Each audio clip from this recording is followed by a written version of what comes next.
17h à Yaoundé, mesdames, messieurs, bonsoir. Plaisir immense de vous retrouver une fois de plus pour votre déroulé d'actualité internationale sur Info TV. C'est World Actu qui prend ses quartiers. 1h52 d'échanges interactifs, bien évidemment, sur les actualités d'ici. Lorsqu'on va évoquer la présidentielle au Cameroun et cette opposition qui d'ores et déjà paraît divisée, mais c'est aussi et surtout celle qui va intéresser la CEMAC. Là, on parle du Gabon avec les mesures qui semblent divisées du côté de ces pays, avec, vous l'avez très certainement suivi, un grand renfort de communication. Le Gabon a décidé de priver les étrangers de certains petits boulots. C'est une mesure qui a abondamment fait réagir et nous avons eu écho de la communication béninoise qui elle aussi justement revenait sur les mesures prises par l'État du Bénin pour protéger et sauvegarder les intérêts des Béninois en terre gabonaise. Une fois que je l'ai dit, on va justement revenir et dire un mot sur cette actualité là, je l'ai dit, qui nous amène vers la présidentielle au Cameroun avec cette opposition qui paraît divisée. Nous en avons eu écho de ces passages à répétition du côté du Conseil constitutionnel camerounais où on a vu des tergiversations sur des sigles, sur des couleurs, sur des logos, sur bien d'autres choses. Pourquoi paraît-elle divisée et peut-elle véritablement faire le poids face au mastodonte d'en face, j'ai nommé le RDPC? On en parle ce soir sur World Actu. Donnez-moi une minute, la minute du verre d'eau et je vous reviens tout de suite après pour la présentation de ceux qui nous accompagnent ce soir.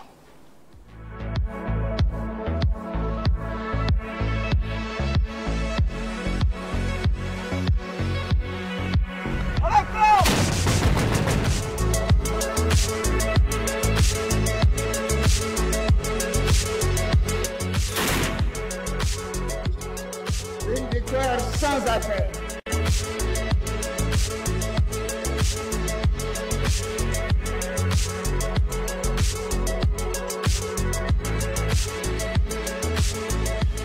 Retour sur le plateau de World Actu et justement pour épiloguer sur les différentes problématiques inscrites à l'ordre du soir.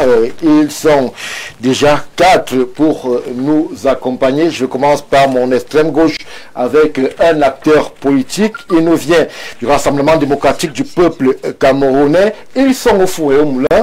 Simon Messengue, vous êtes sous d'autres cieux aussi journaliste. Bonsoir et bienvenue. Bonsoir Stéphane Baga, bonsoir à nos millions de téléspectateurs, un bonsoir particulier à tous les camarades qui ont conduit le camarade Marcelin Djaga à sa dernière demeure dans la Léquier ce jour. C'était un ancien gouverneur mais il a rejoint le RDPC un peu plus après et évidemment il était testeur au moment de sa disparition. À ce camarade, ce grand camarade, nous lui souhaitons bon retour dans la terre des ancêtres et une éternelle reconnaissance du Rassemblement démocratique du peuple camerounais. Merci à vous, Simon Messengue, pour la présence. Je vais vers ma droite proche avec un expert des questions diplomatiques. Les relations internationales n'ont aucun secret pour lui. Monsieur Émile Abondo, bonsoir et bienvenue. Stéphane, bonsoir. Bonsoir à nos millions de téléspectateurs. Il ne fait plus l'ombre d'un doute que chaque fois que Info TV ouvre sa scène, le monde est focus sur Info TV. Et Info TV, surtout avec le plateau de World Actu, on en parle un peu partout. Et nous voulons remercier le top management d'Info TV, remercier vous-même le présentateur et toute l'équipe qui nous accompagne. Et un grand coucou à un monsieur qui nous regarde toutes les semaines au Vendôme Dongo, Axel Levé. Merci. Merci à vous, Émile Abondo. Je poursuis l'exercice de présentation avec un autre qui nous accompagne de façon particulière et de façon précise chaque samedi lorsqu'il est 17h à Yaoundé au Cameroun. Timothée Somba, comment vous présentez? Bonsoir et bienvenue. Bonsoir Stéphane Barga, toute ma sympathie à nos millions de téléspectateurs. Un bonsoir particulier à tous les copanélistes. Mon bonheur est heureux d'avoir une nouvelle fois été associé à cette agape hebdomadaire de haute analyse des questions internationales. Merci à vous Timothée. La question rhétorique qui va nous interpeller à chaque fois que je vous aurai sur un plateau, c'est comment se porte la presse. Nous sommes à quelques mois de la présidentielle. Est-ce que ça bouge de ce côté, monsieur Somba? La morosité ambiante n'échappe pas, la presse n'échappe pas à la morosité ambiante, la presse n'échappe pas à l'apathie ambiance, et pourtant nous sommes en contexte de présidentiel. Oui. C'est assez étonnant d'observer un tel calme. Faut-il s'en inquiéter? Nous ne savons pas, mais ce que nous savons de notre position d'hommes de médias, d'entrepreneurs éditoriaux, est que la presse camerounaise suffoque. Elle a besoin d'un appui étatique, elle a besoin d'une subvention, et en attendant la subvention dans le cadre des couvertures des activités liées à la présidentielle, la presse a besoin d'un appui. Je reste assez circonspect sur le fait que depuis que les consultations du corps social ont commencé au secrétariat général de la présidence de la République ou alors à la présidence de la République, les dignitaires de la presse n'aient pas encore été conviés. Est-ce à dire qu'ils font partie de la partie marginalisée de la présidentielle, ou alors on estime que ce qu'ils ont à dire n'est pas important dans le cadre de la présidentielle? Ce serait tout à fait curieux lorsqu'on sait le rôle névralgique, mais ô combien important, que la presse est appelée à jouer dans le cadre d'une élection, la reine ou alors la mère des élections. Merci à vous, Timothée Somba, pour ce plaidoyer poignant sur une presse qui suffoque. Ce sont vos termes. Je ne suis pas loin de penser comme cela. Et on espère justement que l'occasion faisant le larron étant justement cette présidentielle qui s'approche à grands pas, que la presse du Cameroun sera conviée aussi à échanger avec ceux-là qui sont en situation de responsabilité pour qu'elle ait véritablement son mot à dire, puisqu'elle est véritablement, elle aussi, au centre et au cœur même des enjeux concernant cette présidentielle à venir. Lui, il est homme politique, sa verve n'est plus à démontrer, sa présence aussi. Saint-Éloi Bidou, bonsoir et bienvenue. Bonsoir Stéphane, merci pour l'occasion que vous me donnez de venir ici m'exprimer pour apporter ma modeste contribution aux débats nationaux que vous évoquez sur vos plateaux. Je dois avouer que ça fait longtemps que je n'ai pas été là, mais chaque fois qu'on vient à Info TV, on trouve toujours qu'il y a eu une innovation visible et certaine. Et je voudrais surtout, comme mes copanélistes, féliciter le top management d'Info TV qui a su chercher sa place et qui a su la trouver et qui saura certainement la maintenir. Alors, Saint-Éloi, beaucoup l'ignorent, mais vous êtes un directeur de publication, vous êtes un acteur de la presse, un acteur majeur, ce qui compte, donc la plume compte. Comment est-ce que vous appréhendez justement ces instants que nous vivons avec cette morosité que nous relaie Timothée Somba, et alors que l'on connaît aussi le rôle prépondérant de la presse lorsqu'on va vers ces moments sensibles de la vie de notre nation que sont la présidentielle et toutes les élections périphériques qui vont découler après? J'avoue que je suis directeur de publication depuis 13 ans et mon journal, il n'est plus à présenter, Cameroun Diaspora Expression, le seul journal dans ce pays qui ne bénéficie d'aucun privilège. Peut-être vous n'êtes pas le seul, cette loi. Beaucoup peuvent avoir vos mots. Non, de toutes les façons, je constate que la presse me semble être responsable des mots qu'il a mis aujourd'hui. Le journalisme du Hilton a pris le dessus, les hommes politiques ont pris les directeurs de publication, les rédacteurs en chef, les journaux, les journalistes en otage, en leur donnant quelques prébendes pour insulter tel, pour... vous voyez un peu, de telle façon que la presse aujourd'hui, moi je dis... je ne voudrais pas me vanter, mais je dis que quand on lit mon journal, quand on lit mes éditos, on comprend que nous ne sommes plus nombreux à vouloir faire du journalisme. Et il est grand temps aujourd'hui que le monde de la presse se ressaisisse, que les directeurs de publication se ressaisissent et reviennent à ce noble métier. On a l'impression qu'il s'agit de votre côté d'un réquisitoire contre la profession, alors que le plaidoyer aujourd'hui est celui d'une écoute de la part des décideurs. Non, vous savez, la presse a été clochardisée par l'administration. L'aide à la communication au Cameroun, tous médias confondus, ne dépasse pas 150 millions. Ailleurs, à niveau de développement égal, à population égale, l'unité de l'aide à la communication, c'est le milliard. Vous comprenez?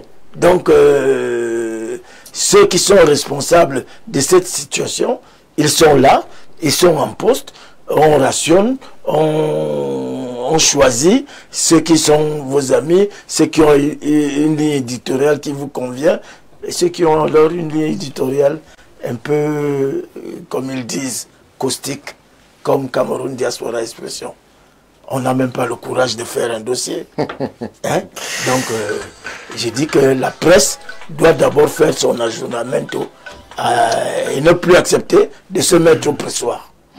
Merci Saint-Éloi. Deux points de vue divergents sur une même problématique, la presse au Cameroun. Elle sera là, présente, fidèle au rendez-vous pour justement donner le meilleur lorsque l'on va évoquer et aborder ce moment, je l'ai dit, décisif et même historique de la vie politique du Cameroun. Je parle là de la présidentielle. Nous n'en sommes pas encore là, nous évoquons dès à présent les péripéties du côté du Gabon. Je commence avec vous, Simon Messengue.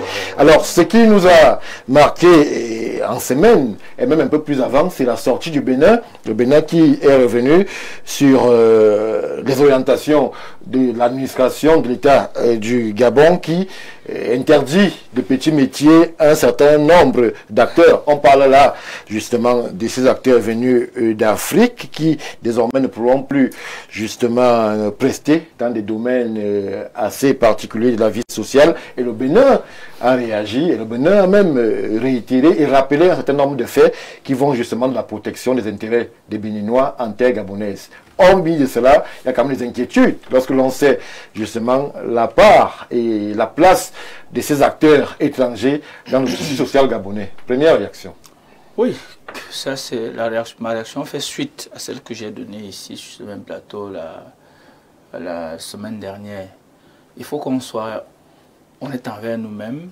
Je crois que c'est une tempête dans un verre d'eau, ce qui est en train de se passer au Gabon. En réalité, les petits métiers, si les Gabonais doivent avoir des métiers, ce n'est pas sécuriser les petits métiers qui doit être vraiment l'apanage du pouvoir de Libreville.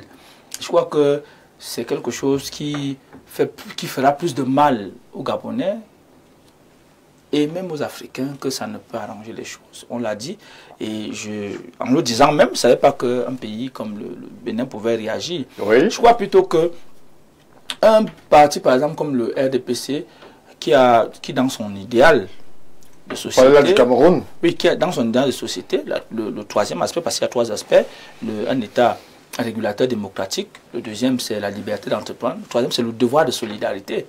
On ne peut pas être dans une logique de croire que les frères africains qui arrivent et qui, pour une raison ou pour une autre, peuvent faire un métier, parce qu'il n'y a pas de petit métier, il n'y a que de sautes gens, en réalité, qui peut faire un métier, qui de nettoyer les ongles, peut-être de cirer les chaussures, ou peut-être de puiser de l'eau, ainsi de suite, ainsi de suite, et qu'on soit en train de vouloir le taxer plus cher. Vraiment, je pose bien la question, mais dans tous les cas, ça ne m'étonne pas. C'est pour ça que nous devons toujours parfois reconnaître une chose sur ceux qui nous dirigent. On a souvent regardé l'état civil et les jeunes, les ceci, ainsi de suite, mais on n'a jamais regardé l'état de service. L'état de service montre qu'à un certain niveau, on comprend qu'il y a ceux qui, de par leur état de service, sont à même de diriger les pays de la plus belle manière, même dans des conditions difficiles. Donc je crois que nous en sommes là, et même la manière d'arriver au pouvoir. C'est pour ça que les sociétés aujourd'hui doivent être des sociétés spécialisées. Un homme politique, on ne devient pas un homme politique de par un coup d'État ou par de telle ou telle chose. Et ça paye cash. Parce que dans les pays aujourd'hui, d'ailleurs le monde est dans un système de morosité économique. Oui. Ce n'est pas seulement les pays africains. Et donc il faut avoir des personnes qui sont rompues à la tâche. Parce que sinon, les réalités du pouvoir ne sont pas les réalités des campagnes électorales où chacun va vous dire qu'en 2 jours, lui, il peut faire ceci, il peut créer il peut donner l'argent à tout le monde et tout le monde sera bien dans le meilleur des mondes. Quand les réalités du pouvoir arrivent, maintenant là, on se retrouve en train de penser que les périphéries peuvent être les vraies choses. Mais ça, vraiment, ça ne... Pour quelqu'un qui a au moins, pour nous peut-être qui sommes des journalistes, on va vous dire que bon, vraiment les petits métiers, qu'un étranger vient faire les petits métiers ici, comme par exemple nos frères de la RCA, certains font pas ces petits métiers, font ces métiers-là et ils s'en sortent bien. Je ne pense pas que ça influence dans la vie des Camerounais. Bien au contraire, les Camerounais poussent leurs gouvernants à l'amélioration de leurs conditions de vie. Au lieu de marcher, on doit pouvoir avoir des sociétés de ce type-là ici, qui peuvent davantage participer à l'émergence du pays et non venir dans la logique de dire qu'on va taxer les Centrafricains, on va taxer par exemple nos frères maliens, nos frères sénégalais, ainsi de suite, ainsi de suite. Pour qu'on aille où? C'est l'interrogation. Pour qu'on aille où, Monsieur Émile Abondo? Là, nous sommes purement sur les aspects diplomatiques. Comment est-ce que vous avez accueilli la réaction de l'État du Bénin qui, justement, était en train de s'interroger sur les mesures prises par Libreville? Vous savez, le concept de la synergie africaine voudrait que les États africains conjuguent leurs efforts ensemble. Oui.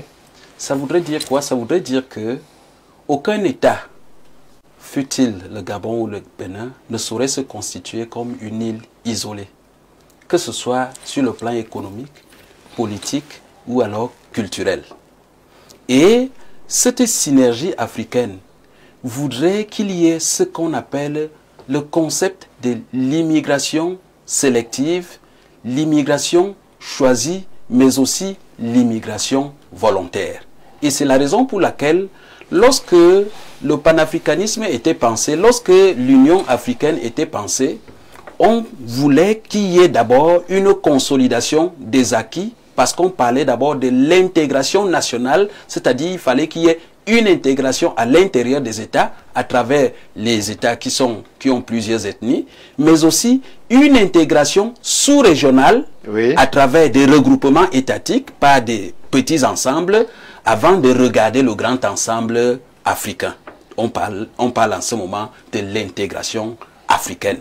Et cette synergie nous amène donc à comprendre donc qu'il n'y a pas de petits citoyens, il n'y a pas de citoyens à négliger. Et il n'y a même pas de petits métiers parce que tout métier fait vivre non seulement les citoyens, mais aussi les citoyens du pays d'accueil. Et cette actualité du Gabon nous a amené à comprendre à plus d'un titre que, certes, un bon dirigeant a besoin de ce qu'on appelle en sciences politiques un état-major. Oui. C'est-à-dire un ensemble de spécialistes dans les différents domaines de compétences qui puissent servir de conseiller au président afin que celui-ci puisse prendre de bonnes décisions.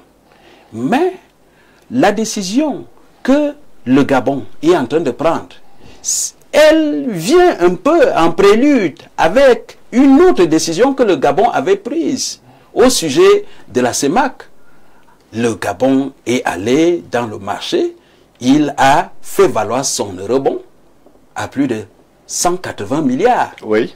Et en le faisant, il n'a pas consulté les pays de la zone CEMAC. Vous voyez, ça déstabilise la sous-région. Et cette déstabilisation de la sous-région va au-delà de la sous-région. C'est la raison pour laquelle vous voyez donc la récrimination du Bénin. Alors, est-ce à dire que à partir des mesures, on va dire drastiques, ou alors des mesures rudes prises par le Gabon au sujet des étrangers et concernant un certain nombre de métiers, moi je n'appellerais pas ça des petits métiers, parce que j'ai eu un échange avec un neveu qui est au Gabon et qui m'a dit que le Gabonais se retrouve très mal en train de conduire un taxi. Il se retrouve très mal en train de brosser les chaussures.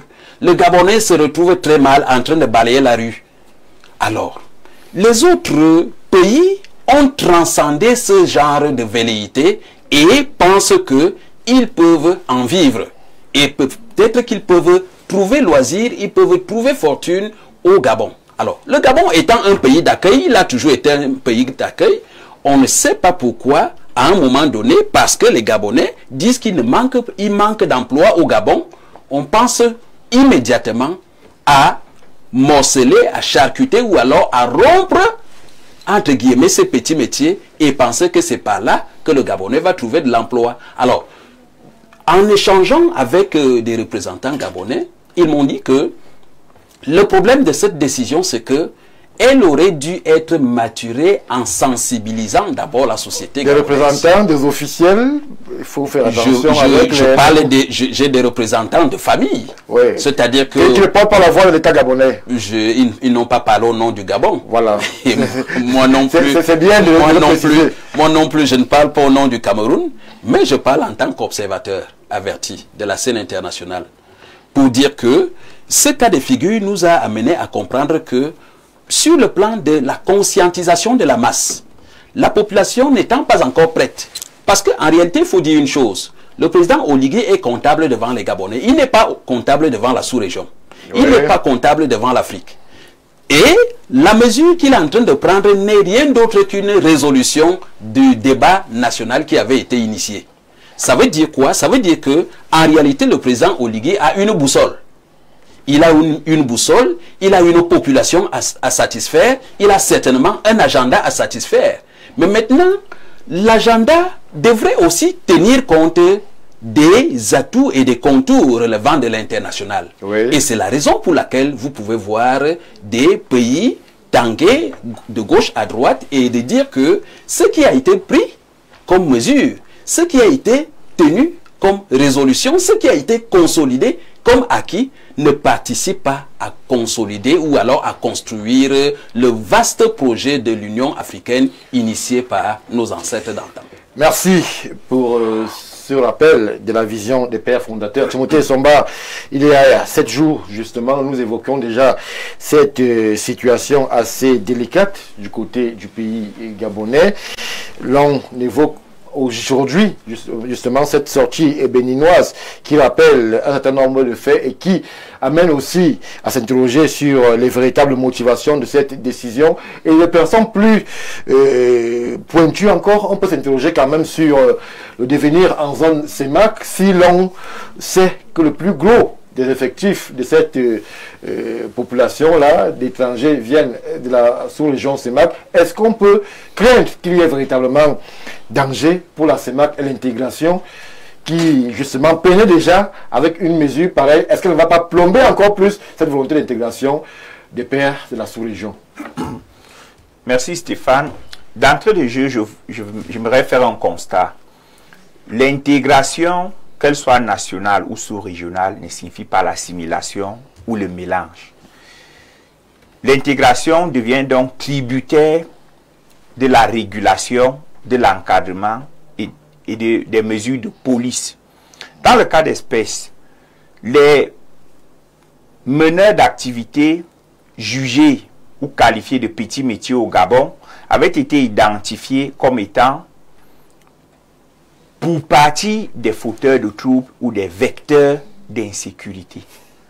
La mesure, en réalité, n'est pas un processus de déguerpissement de certains Africains du Gabon, mais c'est un processus d'assainissement de ce secteur. Parce que le texte dit, ceux qui veulent pratiquer ces métiers doivent demander une autorisation. L'avantage de l'autorisation, c'est que elle ouvre la voie à l'identification des acteurs. Donc, pour être contrôlé, parce que il faut demander l'autorisation désormais. Oui, il faut demander l'autorisation. L'autorisation vise à établir, par exemple, un fichier. On saura qu'au Gabon, on a 100 cordonniers, on a 100 savetiers.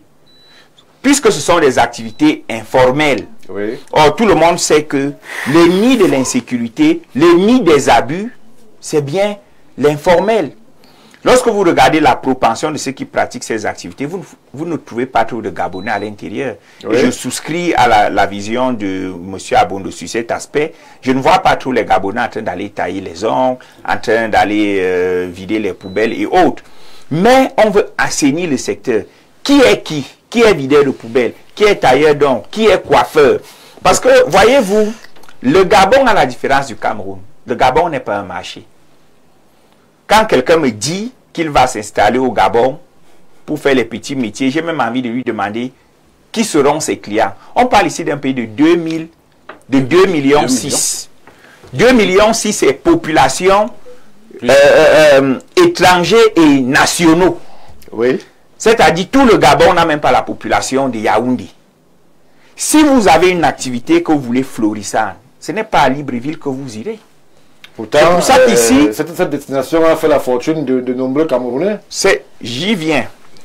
Pourtant, ici, quand quelqu'un vient s'installer à Yaoundé, c'est un marché.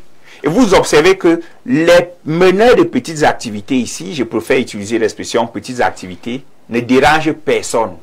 Parce qu'ici même, on en demande. J'ai fait un constat que les jeunes hommes qui nous taillaient les ongles on dit quoi, les vendeurs ambulants, en ambulatoire, autant pour moi, ont diminué. Leur effectif a baissé. Et nous sommes déjà, on a recommencé à se tailler nous-mêmes les ongles à la maison. Vous voyez. Donc, ici, c'est un marché. Ici, ils n'embêtent personne. Or, le Gabon... Ils embêteraient au Gabon? Ils embêteraient. Le Gabon veut contrôler. Le défi sécuritaire du Gabon aujourd'hui, c'est avoir la pleine maîtrise. Comme l'a dit Simon dans sa prise de parole, qui ose faire? Il a beau se civilianiser parce qu'il a troqué le treillis avec un costume, mais il reste d'abord militaire dans l'esprit.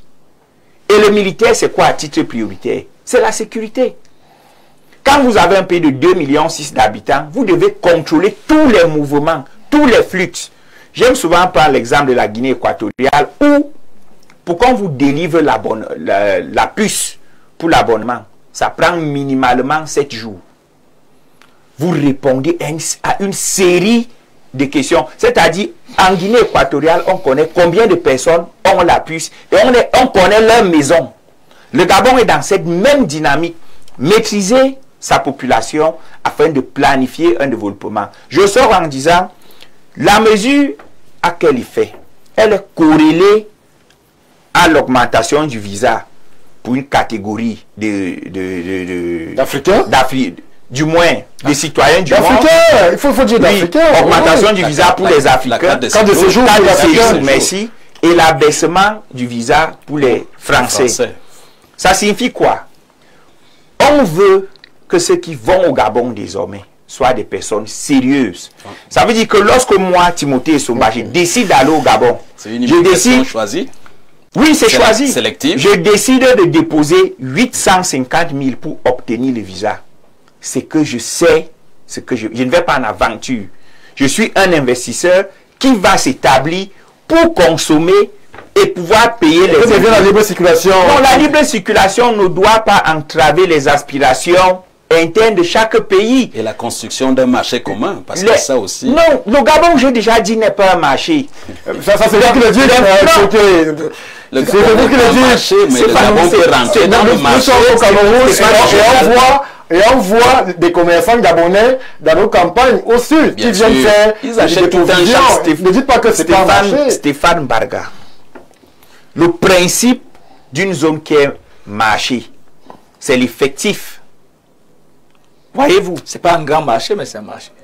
Non, quand je dis que c'est pas un marché, c'est pour dire que c'est pas un grand marché. Bon, il faut donc des individus sérieux qui vont au Gabon, pas des aventuriers. Pourquoi? À mesure que le niveau de pratiquants des petites activités va augmenter au Gabon, comme c'est un secteur informel, ils vont davantage contribuer à appauvrir le Gabon parce qu'ils ne payent pas les impôts.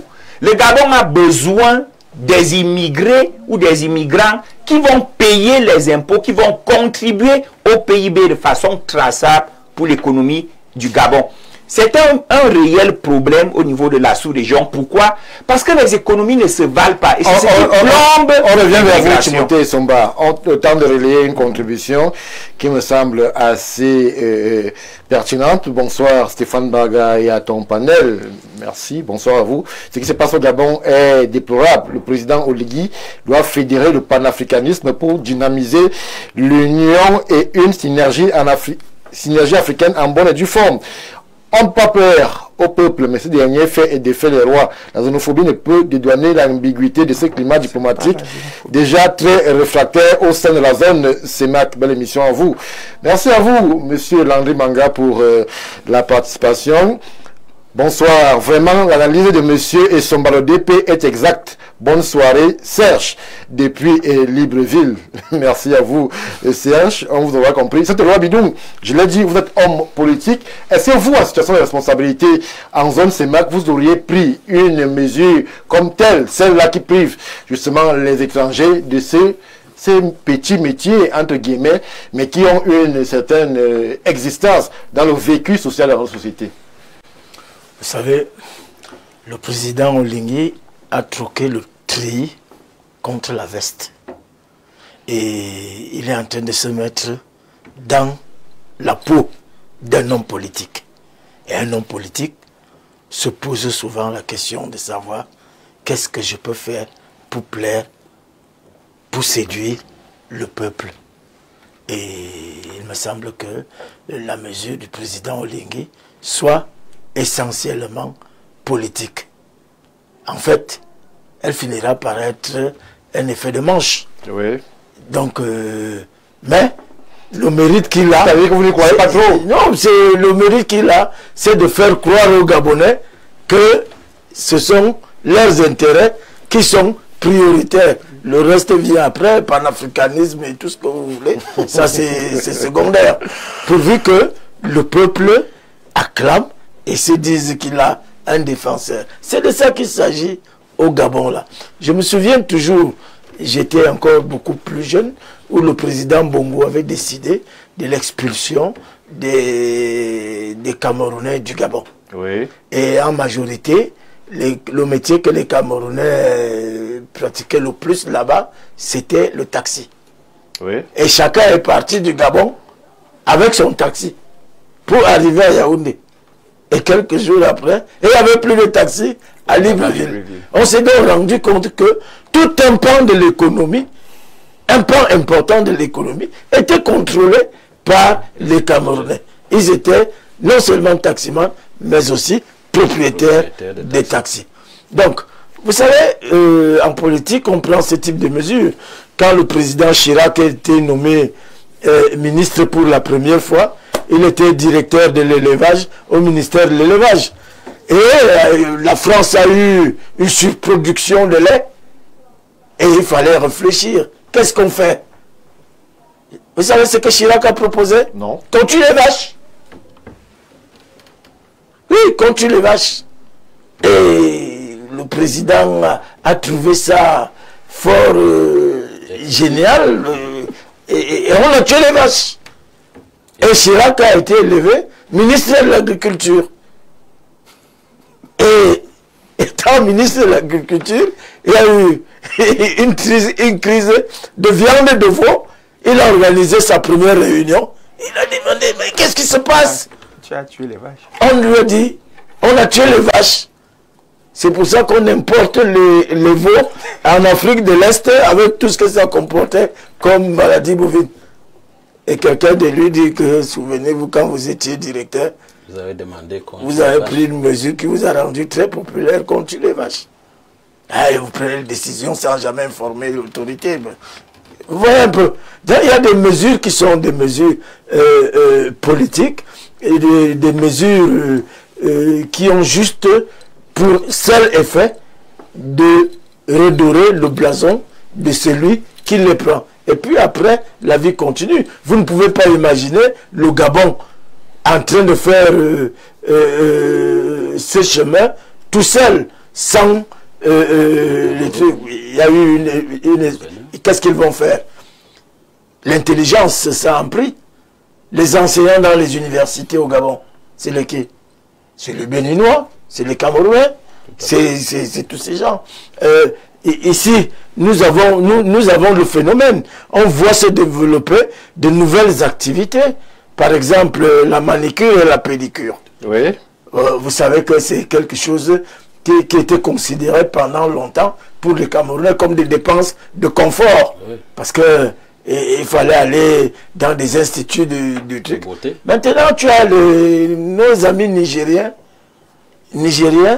qui te taillent les ongles du pied et des mains à 100 francs. Et vous pensez que ça ne nourrit pas son homme, ça nourrit son homme. Vous regardez toujours dans les métiers nouveaux. Nous, aujourd'hui, nous achetons la chèvre déjà nettoyée et autres. C'est les qui font ça? C'est toujours des Nigériens. Moi, j'ai un restaurant, j'ai des fournisseurs de chèvres. Hein? Tu entends Salifou. Est-ce que Salifou, c'est un nom camerounais? C'est toujours les Nigériens. Vous allez maintenant chez les cordonniers, c'est toujours les Nigériens qui font la cordonnerie aujourd'hui. Bon, peut-être que ça ne dérange pas parce qu'il y a mieux à faire, mais il faut savoir que ça va être un peu excessif si le Cameroun essayait de s'intéresser à ces gens qui font ces nouveaux petits métiers. Là où les Camerounais, aucun Camerounais ne se voit en train de marcher en route, en train de tailler les ongles ou en train de poser les cils, les trucs. Ce sont eux qui le font. Et je dis, le président Olingi, donnez-lui un peu de temps. Il a besoin d'une cote de popularité. Et puis, d'ici quelques mois, on ne parlera plus de ça. D'ici quelques mois, on ne parlera plus de ça. C'est la prédiction sur ce plateau de Saint-Éloi et Bidon. Simon Messengue, je crois que on va être patient, puisque le politique sur le plateau, l'un des politiques dit que c'est une mesure qui pourrait s'assimiler à du cosmétique, mais qui quand même a un coût, puisque ça sera 800 000 désormais. Le maire Saint-Éloi Bidon a dit que il y a d'autres choses à faire. Parce qu'en réalité, même si c'est une mesure cosmétique, elle peut avoir un impact sur l'économie même. Sur l'économie. Quand vous avez une population faible, avec un territoire comme celui que vous avez besoin de main-d'œuvre. Oui. Et si aujourd'hui, vous commencez à pratiquer une politique de xénophobie. Vous avez l'impression que c'est le cas?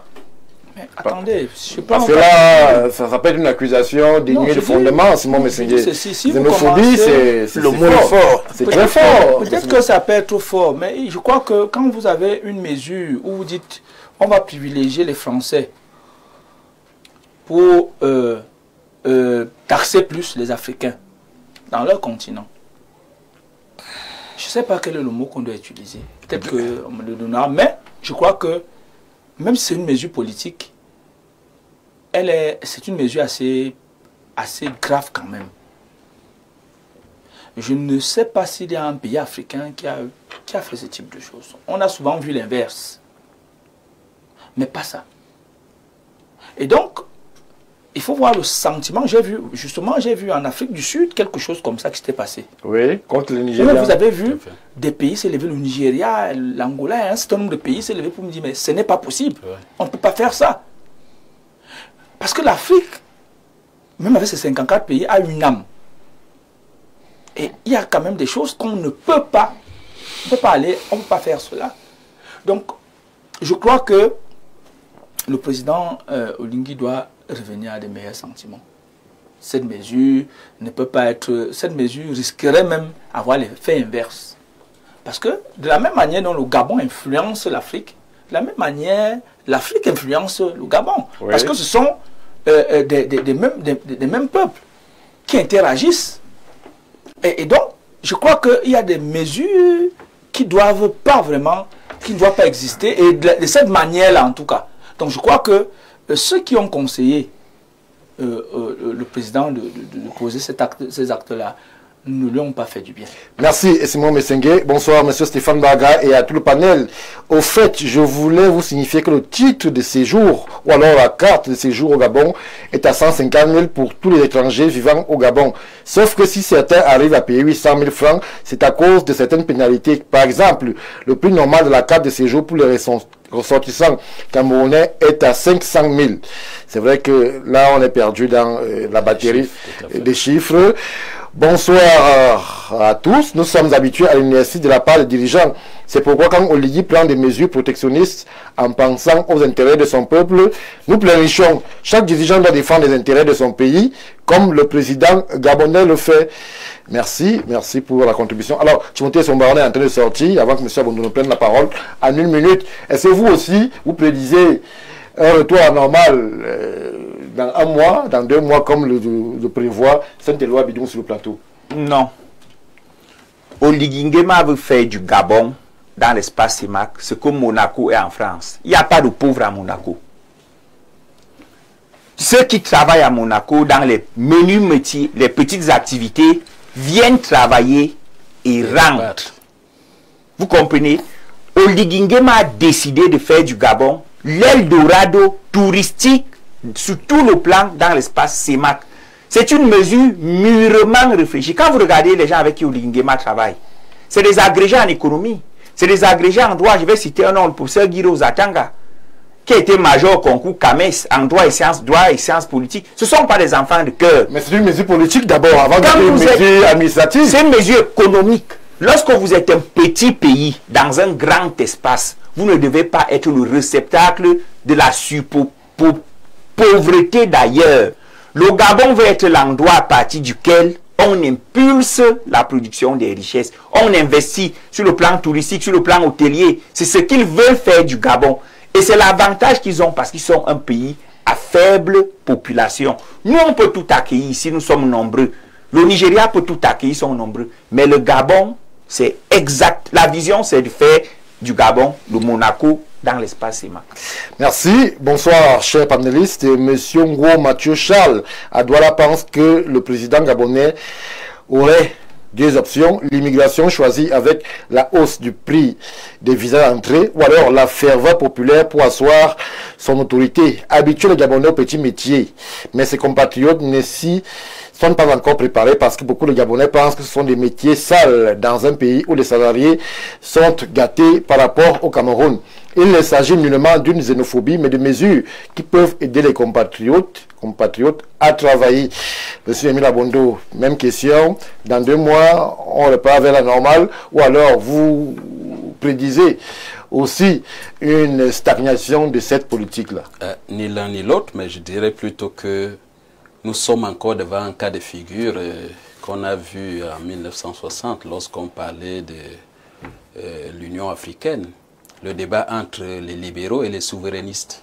Vous voyez, l'approche de M. Oligui, c'est une approche souverainiste. C'est-à-dire quoi? C'est-à-dire qu'on ne pense qu'à son propre pays et on promeut ce qu'on appelle l'intangibilité des frontières. Vous voyez? Et lorsque Timothée est en train de dire qu'il veut faire du Gabon l'Eldorado, le problème, c'est celui que Kwame Nkrumah avait soulevé lorsqu'il écrivait le consciencisme. Pour agir, pour partir de la théorie à la pratique, il faut d'abord théoriser son action et pour mieux la théoriser, il faut participer à une prise de conscience de la population. Alors, la population gabonaise a besoin de prendre conscience de son économie, de s'approprier son économie. Et je suppose, il a cité des agrégés, j'en connais qui sont gabonais, avec qui j'échange souvent, qui sont de très bons techniciens. Et je suppose qu'à l'heure actuelle, la mesure fait corps parce que c'était une promesse lors du dialogue national. Elle est en train de s'implémenter, mais à la seule nuance que le peuple gabonais a l'air étonné de ce que le président est consciencieux et méticuleux parce qu'il suit un agenda. Il leur a promis et il rentre effectivement sur le sujet. Oui. Alors que la population gabonaise pensait que c'était une promesse parce que certainement le président Oligui voulait partir de des vestes de militaires pour des vestes de civils. Et le président Oligui qui est savamment entouré, qui fait des calculs savamment implémentés, qui fait des actions méticuleusement pensées, est loin de mener une action politique. Il mène une action économique, mais qui va amener d'abord le Gabonais à se replier sur lui-même, à se questionner, à reproblématiser son propre comportement, afin de s'approprier maintenant son économie et de se rendre compte que ce que les autres qui viennent d'ailleurs sont en train de venir faire et qu'on appelle petit métier, lui-même il peut d'abord commencer par le faire et il va faire mieux et cela va faire grandir l'économie. Et le Gabon pourrait éventuellement devenir maintenant une nation choisie au travers de laquelle les uns et les autres viendraient négocier. Merci. Mais, pardon, en 5 secondes. Je rajoute un peu d'eau à son moulin. C'est pour dire la même chose. Non, c'est pas pour dire la même chose. On prend les petits, ce qu'on qualifie de petits métiers. Oui. Ils vont revenir aux étrangers. Sauf que le Gabon va se dire, va planifier. J'ai besoin de 10 cordonniers. J'ai besoin de 10 savetiers. Quand vous entrez au Gabon, on vous demandera qu'est-ce que vous venez faire. Je suis cordonnier, oui. Dès qu'on atteint le quota de cordonnier, on prend maintenant peut-être les femmes de chambre pour les hôtels, ainsi de suite. Exactement comme le Canada. Ils sont en Afrique, Timothée Somba. Mais ils ont une vision. Merci. Il a une grande vision du Gabon. Merci. Merci. Bonsoir le plateau. Vraiment, monsieur Somba a souvent des analyses qu'il ne maîtrise pas. Il sait ce que les étrangers vivent ici. Et s'il y avait réciprocité, je précise que la contribution nous vient du Gabon. C'est le 241. Timothée Somba. C'est une victime de la mesure. Peut-être une victime. C'est ça le subjectivisme. Ce qu'on va faire, c'est rester attentif à cette situation en essayant aussi de nous rapprocher des autorités gabonaises parce que justement la mesure fait polémique, elle divise même au sein de la zone CEMAC, mais l'État du Gabon a certainement des raisons à mettre en avant pour justifier cet état de choses. On part à la transition, on revient tout de suite après pour évoquer la présidentielle au Cameroun avec cette opposition, je l'ai dit, qui paraît d'ores et déjà divisée. À tout de suite.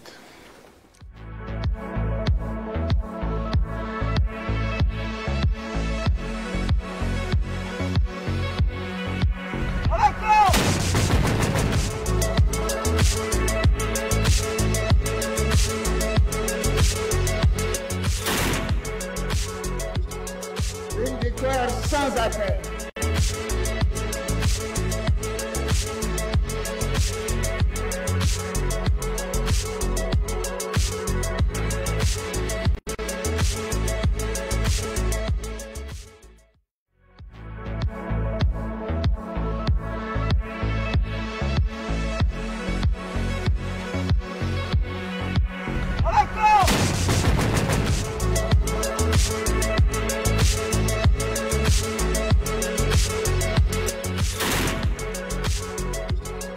Une victoire sans appel.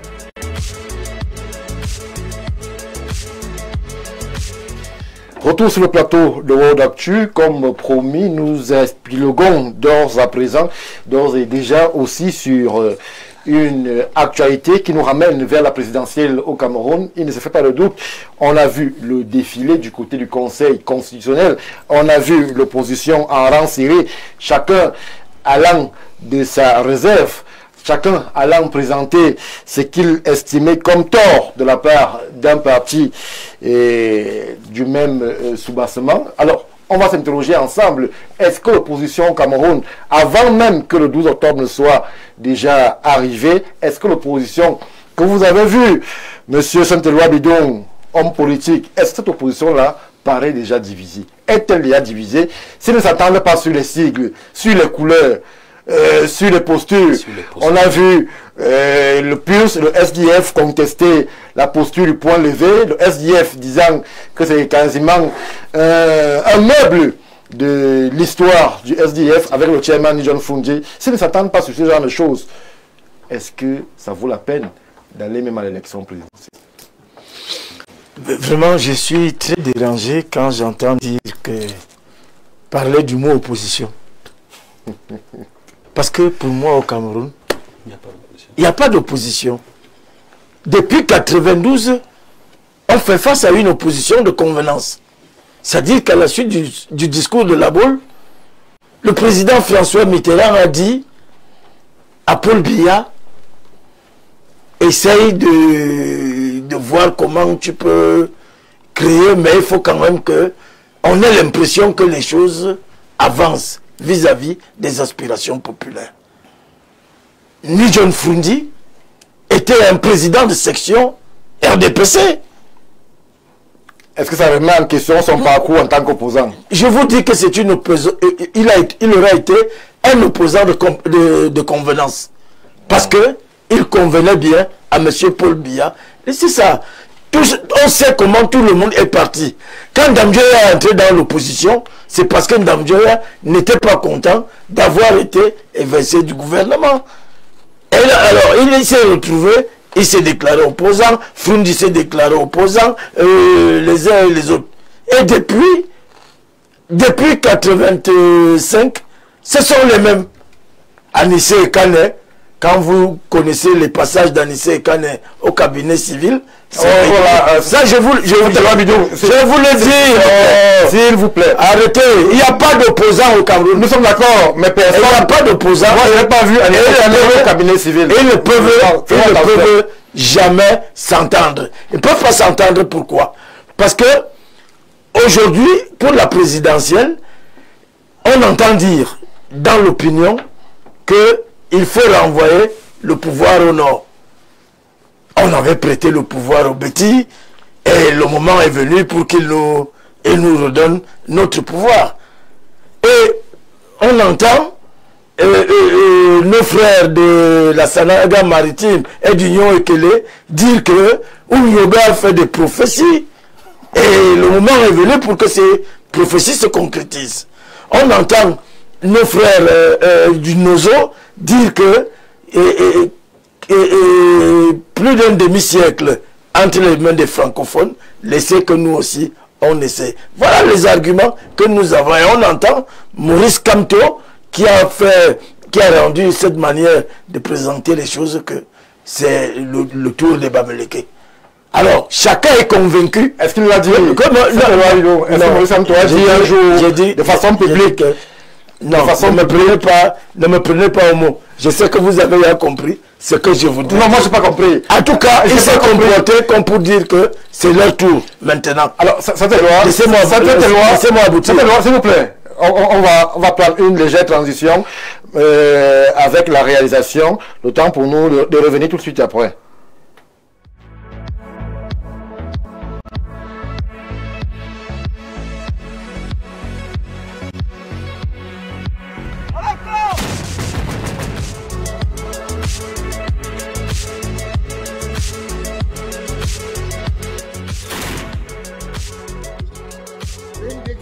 Sans appel.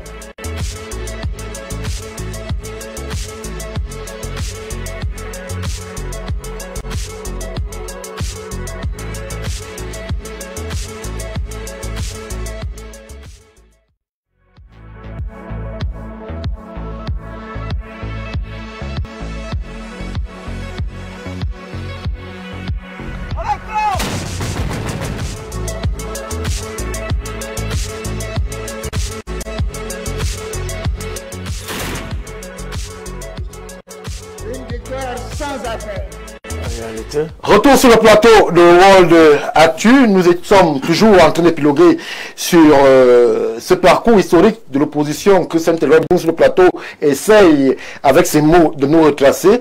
Vous étiez en train d'épiloguer cette loi, nous vous écoutons. Donc je disais donc que vous avez dans le Nozo des gens qui sont convaincus que ce sont les anglophones qui peuvent maintenant faire l'affaire comme si c'était un critère de compétence. J'ai commis d'ailleurs un article cette semaine dans la publication de Cameroun Diaspora, opposition camerounaise, le bal des égoïstes. Le bal des égoïstes. Ils ne peuvent jamais s'entendre parce que chacun est convaincu que les choses doivent se passer comme je viens de décrire. C'est-à-dire que Cabral Libi est conscient et convaincu qu'il a la légitimité parce qu'il est un élu du peuple et il est un ressortissant d'Union Ekele. Et Oumioba a prédit que le 3e président sera ambassadeur. Dire à Cabral Libi d'aller se mettre derrière à Karimna, qui n'a aucune légitimité populaire, mais qui a même emprunté un taxi, un parti Yango la loi lui permet. Oui, la loi lui permet pour venir être. Mais tu sais pas. C'est pour vous dire que Cabral Libi pense que il est plus fondé, il a plus de légitimité à conduire une coalition que l'autre qui n'a pas de légitimité populaire. Donc, voilà des gens qui sont en compétition face à un monsieur, Paul Biya, qui, malgré son âge, malgré tout ce qu'on peut lui reprocher, reste à 37. Mais cette loi Bidon, à vous écouter, personne ne trouve grâce à vos yeux. Je précise que vous avez été exclu du RDPC et que vous êtes à observer votre positionnement politique, président d'un parti, et que vous êtes en opposition avec le RDPC, mais parmi vos collègues de l'opposition, si vous êtes encore de l'opposition, vous semblez pas trouver celui-là qui pourrait avoir une once de grâce à vos yeux. C'est une occasion unique pour l'opposition de faire partir le président Biya. Moi-même, j'en appelle à cœur ouvert que le président Biya parte, parce que l'âge qu'il a ne lui permet plus, ne nous garantit pas un avenir certain. Donc, mais ceux qui sont donc en scène, vous me poserez la question de savoir pourquoi je n'ai pas porté ma candidature à la présidence de la République, pour la simple raison que j'ai appris dans la sagesse Betty qu'on ne demande pas à quelqu'un qui est assis s'il veut s'asseoir. Vous n'allez pas aller jouer aux cartes avec quelqu'un qui n'a que des jokers en main. Le président Biya a démontré pas plus d'une fois qu'il tenait la barque et il la tenait de 2 mains. Il faut donc une coalition sérieuse. Vous n'allez pas me faire croire que M. Bouba Bello, qui a passé 30 ans dans le parti, a mangé dans le creux de la main du président Biya, est un opposant crédible. C'est pour ça que je vous dis qu'il n'y a pas d'opposition. M. Issa Chiroma, tout le monde l'a vu galérer, marcher à pied ici. Il a fallu que le président Biya reclaque du doigt, qu'il revienne, qu'il se fasse une nouvelle personnalité, de là à penser qu'il peut déjà aller à la présidence, gouverner les Camerounais. Vraiment, il n'y a pas d'opposition. Merci pour ce décor planté. Cette loi Bidou, vous êtes péremptoire, il n'y a pas d'opposition. Maintenant, un avis qui peut-être va vous rejoindre, mais qui peut être transversal. Alors, Simon Messengue, à dire, je mets des gros guillemets, qu'il n'y ait pas d'opposition et que à gagner pour la formation politique qui est la vôtre, mais est-ce que justement cette victoire serait un reflet palpable de la pensée des Camerounais lorsque en face il y a cette pauvreté en termes de propositions selon cette loi? Est-ce que vous seriez heureux de gagner dans ces conditions-là? Et ensuite, est-ce qu'on ne serait pas dans la continuité de ce que certains Camerounais semblent décrier depuis 43 ans et ces pays qui, pour leur dire, est à l'arrêt? Non, premièrement, le Cameroun n'est pas à l'arrêt. Le Cameroun suit son développement. Il faut dire que ceux qui pensent qu'il n'y a pas d'opposition au Cameroun, c'est peut-être une manière d'insulter le RDPC, qui a été par excellence le laboratoire même de la démocratie et qui est le précurseur avec son promoteur, son excellence Paul Biya, de cette démocratie qui a été, comment dire, ce retour-là du multipartisme et autres en 1990. Et donc les promoteurs de la diversité de la pensée politique ne peuvent pas dire aujourd'hui qu'il n'y a pas d'opposition. Mais je rappelle que l'opposition n'est pas un parti politique. Ça, il faut le savoir. Oui. Et je ne comprends pas pourquoi est-ce que certaines personnes sont omnibulées à voir un candidat unique de l'opposition. Ça, en réalité, je ne sais pas dans quel pays vous avez vu ça. Oui, je vois souvent des gens... Mais on voit des coalitions. Non, écoutez, oui, on voit des coalitions, justement. Aux États-Unis, je crois qu'il y avait 1300 partis politiques au départ. Mais après, on se retrouve avec deux... Il y a eu les primaires, ainsi de suite, on s'est retrouvé à la fin. Mais non. Mais dans d'autres pays, chaque parti politique propose au peuple souverain sa vision du Cameroun. Et donc, je ne vois pas pourquoi est-ce qu'on peut dire qu'ici, il n'y a pas d'opposition. Non. Donc, je crois qu'il y a des offres politiques. Oui. Sauf que le peuple souverain a toujours choisi l'offre du RDPC. La preuve, c'est quoi? C'est que nous sortons d'un cycle électoral. Je vous rappelle qu'en 2018... Saint-Éloi Bidon dit que vous avez toujours, vous, entre guillemets, au pouvoir, fabriquer une opposition à votre convenance. Celle-là qui mange au creux de la main, selon son expression. L'État cité le ministre Kiroma, le ministre Bello Bouba, qui aujourd'hui sont des ténors de l'opposition, posant une question ou alors une problématique de crédibilité vis-à-vis de l'opinion. Ceux-là qui, il y a quelques semaines, étaient ministres d'État pour certains, ministres pleins pour d'autres, aujourd'hui veulent porter l'opposition et renverser le candidat Paul Biya. Non, il faut comprendre une chose. Il faut comprendre une chose. Le président de la République n'appartient pas à un parti politique. Dès qu'il est élu, il est président de tous les Camerounais. À ce titre, il peut choisir de nommer aux fonctions civiles et militaires ceux qu'il juge devoir l'accompagner. Mais chaque Camerounais est libre d'avoir les convictions. Vous croyez à la sincérité de la candidature de M. Bello de Chiroma? Je vais vous dire une chose. Il ne s'agit pas de croire parce que nous ne sommes pas à l'église. Ah. Nous sommes ici. Nous sommes ici devant les faits. Les Camerounais vous écoutent, M. Et je vous rappelle une chose. Sans être le candidat sans être porte-parole. Je rappelle une chose qui sont les faits. Le deuxième parti d'opposition au Cameroun, c'est l'UNDP, qui a toute une région, la région d'Adamawa.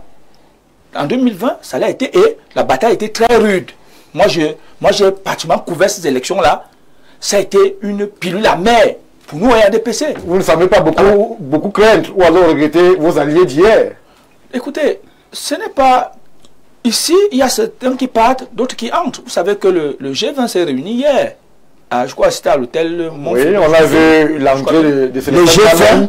Voilà. À part. Non, le G20. Le G20. S'il vous plaît, c'est le G20. Je voudrais dire que... Saint-Éloi Bidon, s'il vous plaît. On a vu le ministre Mombo avec l'autre leader. Le G20 s'est réuni parce que la politique du RDPC, ce n'est pas de grimper sur un arbre avec une seule main.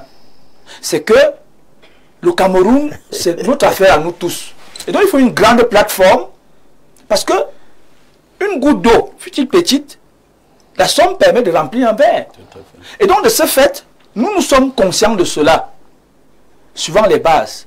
L'UNDP est parti, le FSNC est parti, mais d'autres partis sont entrés. C'est ça dont il est question. Oui. Et donc, nous croyons que notre démocratie est une très bonne démocratie. Nous pensons qu'il y a l'opposition. L'opposition ne peut pas être factice au Cameroun. Parce que c'est l'opposition qui permet d'équilibrer et de permettre aujourd'hui au pouvoir en place de se réajuster. Parce qu'il y a des critiques qu'ils font. Il y a un certain nombre de parts de pouvoir qu'ils prennent. Je rappelle que des partis comme le PCRN en ont aujourd'hui 5 mairies. L'UNDP en a 7. 17 mairies. Oui. 17 mairies et 7 députés. Donc, on ne peut pas dire aujourd'hui, si on est en politique, sincèrement qu'il n'y a pas d'opposition. Maintenant, il faut noter une chose. Là où je pense que les hommes politiques de l'opposition, a dit que l'opposition qui est en face, parce qu'il y a une... L'opposition que vous aimez? Non, il y a une opposition, on n'a pas besoin d'aimer. Ce n'est pas une femme. Nous sommes en concurrence. Nous sommes en concurrence. C'est comme quand le Cameroun et le Brésil jouent. C'est une compétition. Chacun montre ses talents. C'est en gagnant donc qu'on se rend compte qu'on est fort. C'est comme ça que ça fonctionne. Même en politique, ça fonctionne comme ça. Je dis donc que, en réalité, il y a le fait que une certaine opposition ne comprend pas le message que le peuple camerounais passe. Je prends un cas de figure. Depuis 2012, depuis 1992, oui, jusqu'aujourd'hui, jusqu'en 2018, parce que en 2018... Alors l'essentiel, c'est moi, Messengue. Il y a que le RDPC va à l'élection avec parti unitaire qui promeut le caractère unitaire décentralisé, avec les partis, notamment le SIF, qui est un parti fédéraliste, et à chaque fois, le peuple camerounais envoie un message. Nous ne sommes plus dans la logique du fédéralisme, mais dans ce siège-ci. Mais à chaque année, il renouvelle les mêmes choses. Et donc, le peuple camerounais, lui également, dans la même mouvance, refait la même chose. Donc, nous, on pense que chaque 7 ans, nous venons, nous présentons le bilan, d'abord, et d'ailleurs, le président de la République fait le bilan tous les ans. Chaque 31, il fait lui-même le bilan au peuple camerounais.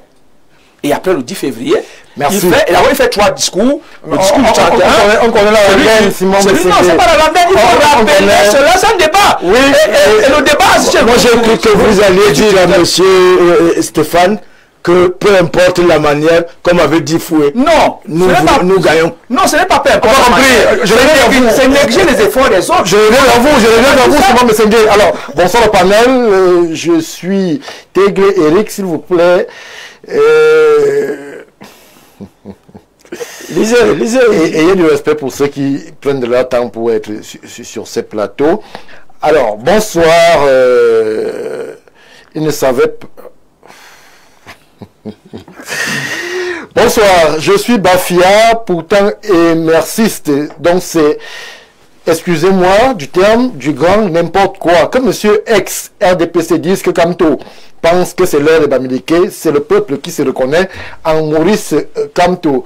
C'est monsieur Mouniol Daniel depuis Douala qui réagit. Bonsoir Simon Messengue, vous serez surpris.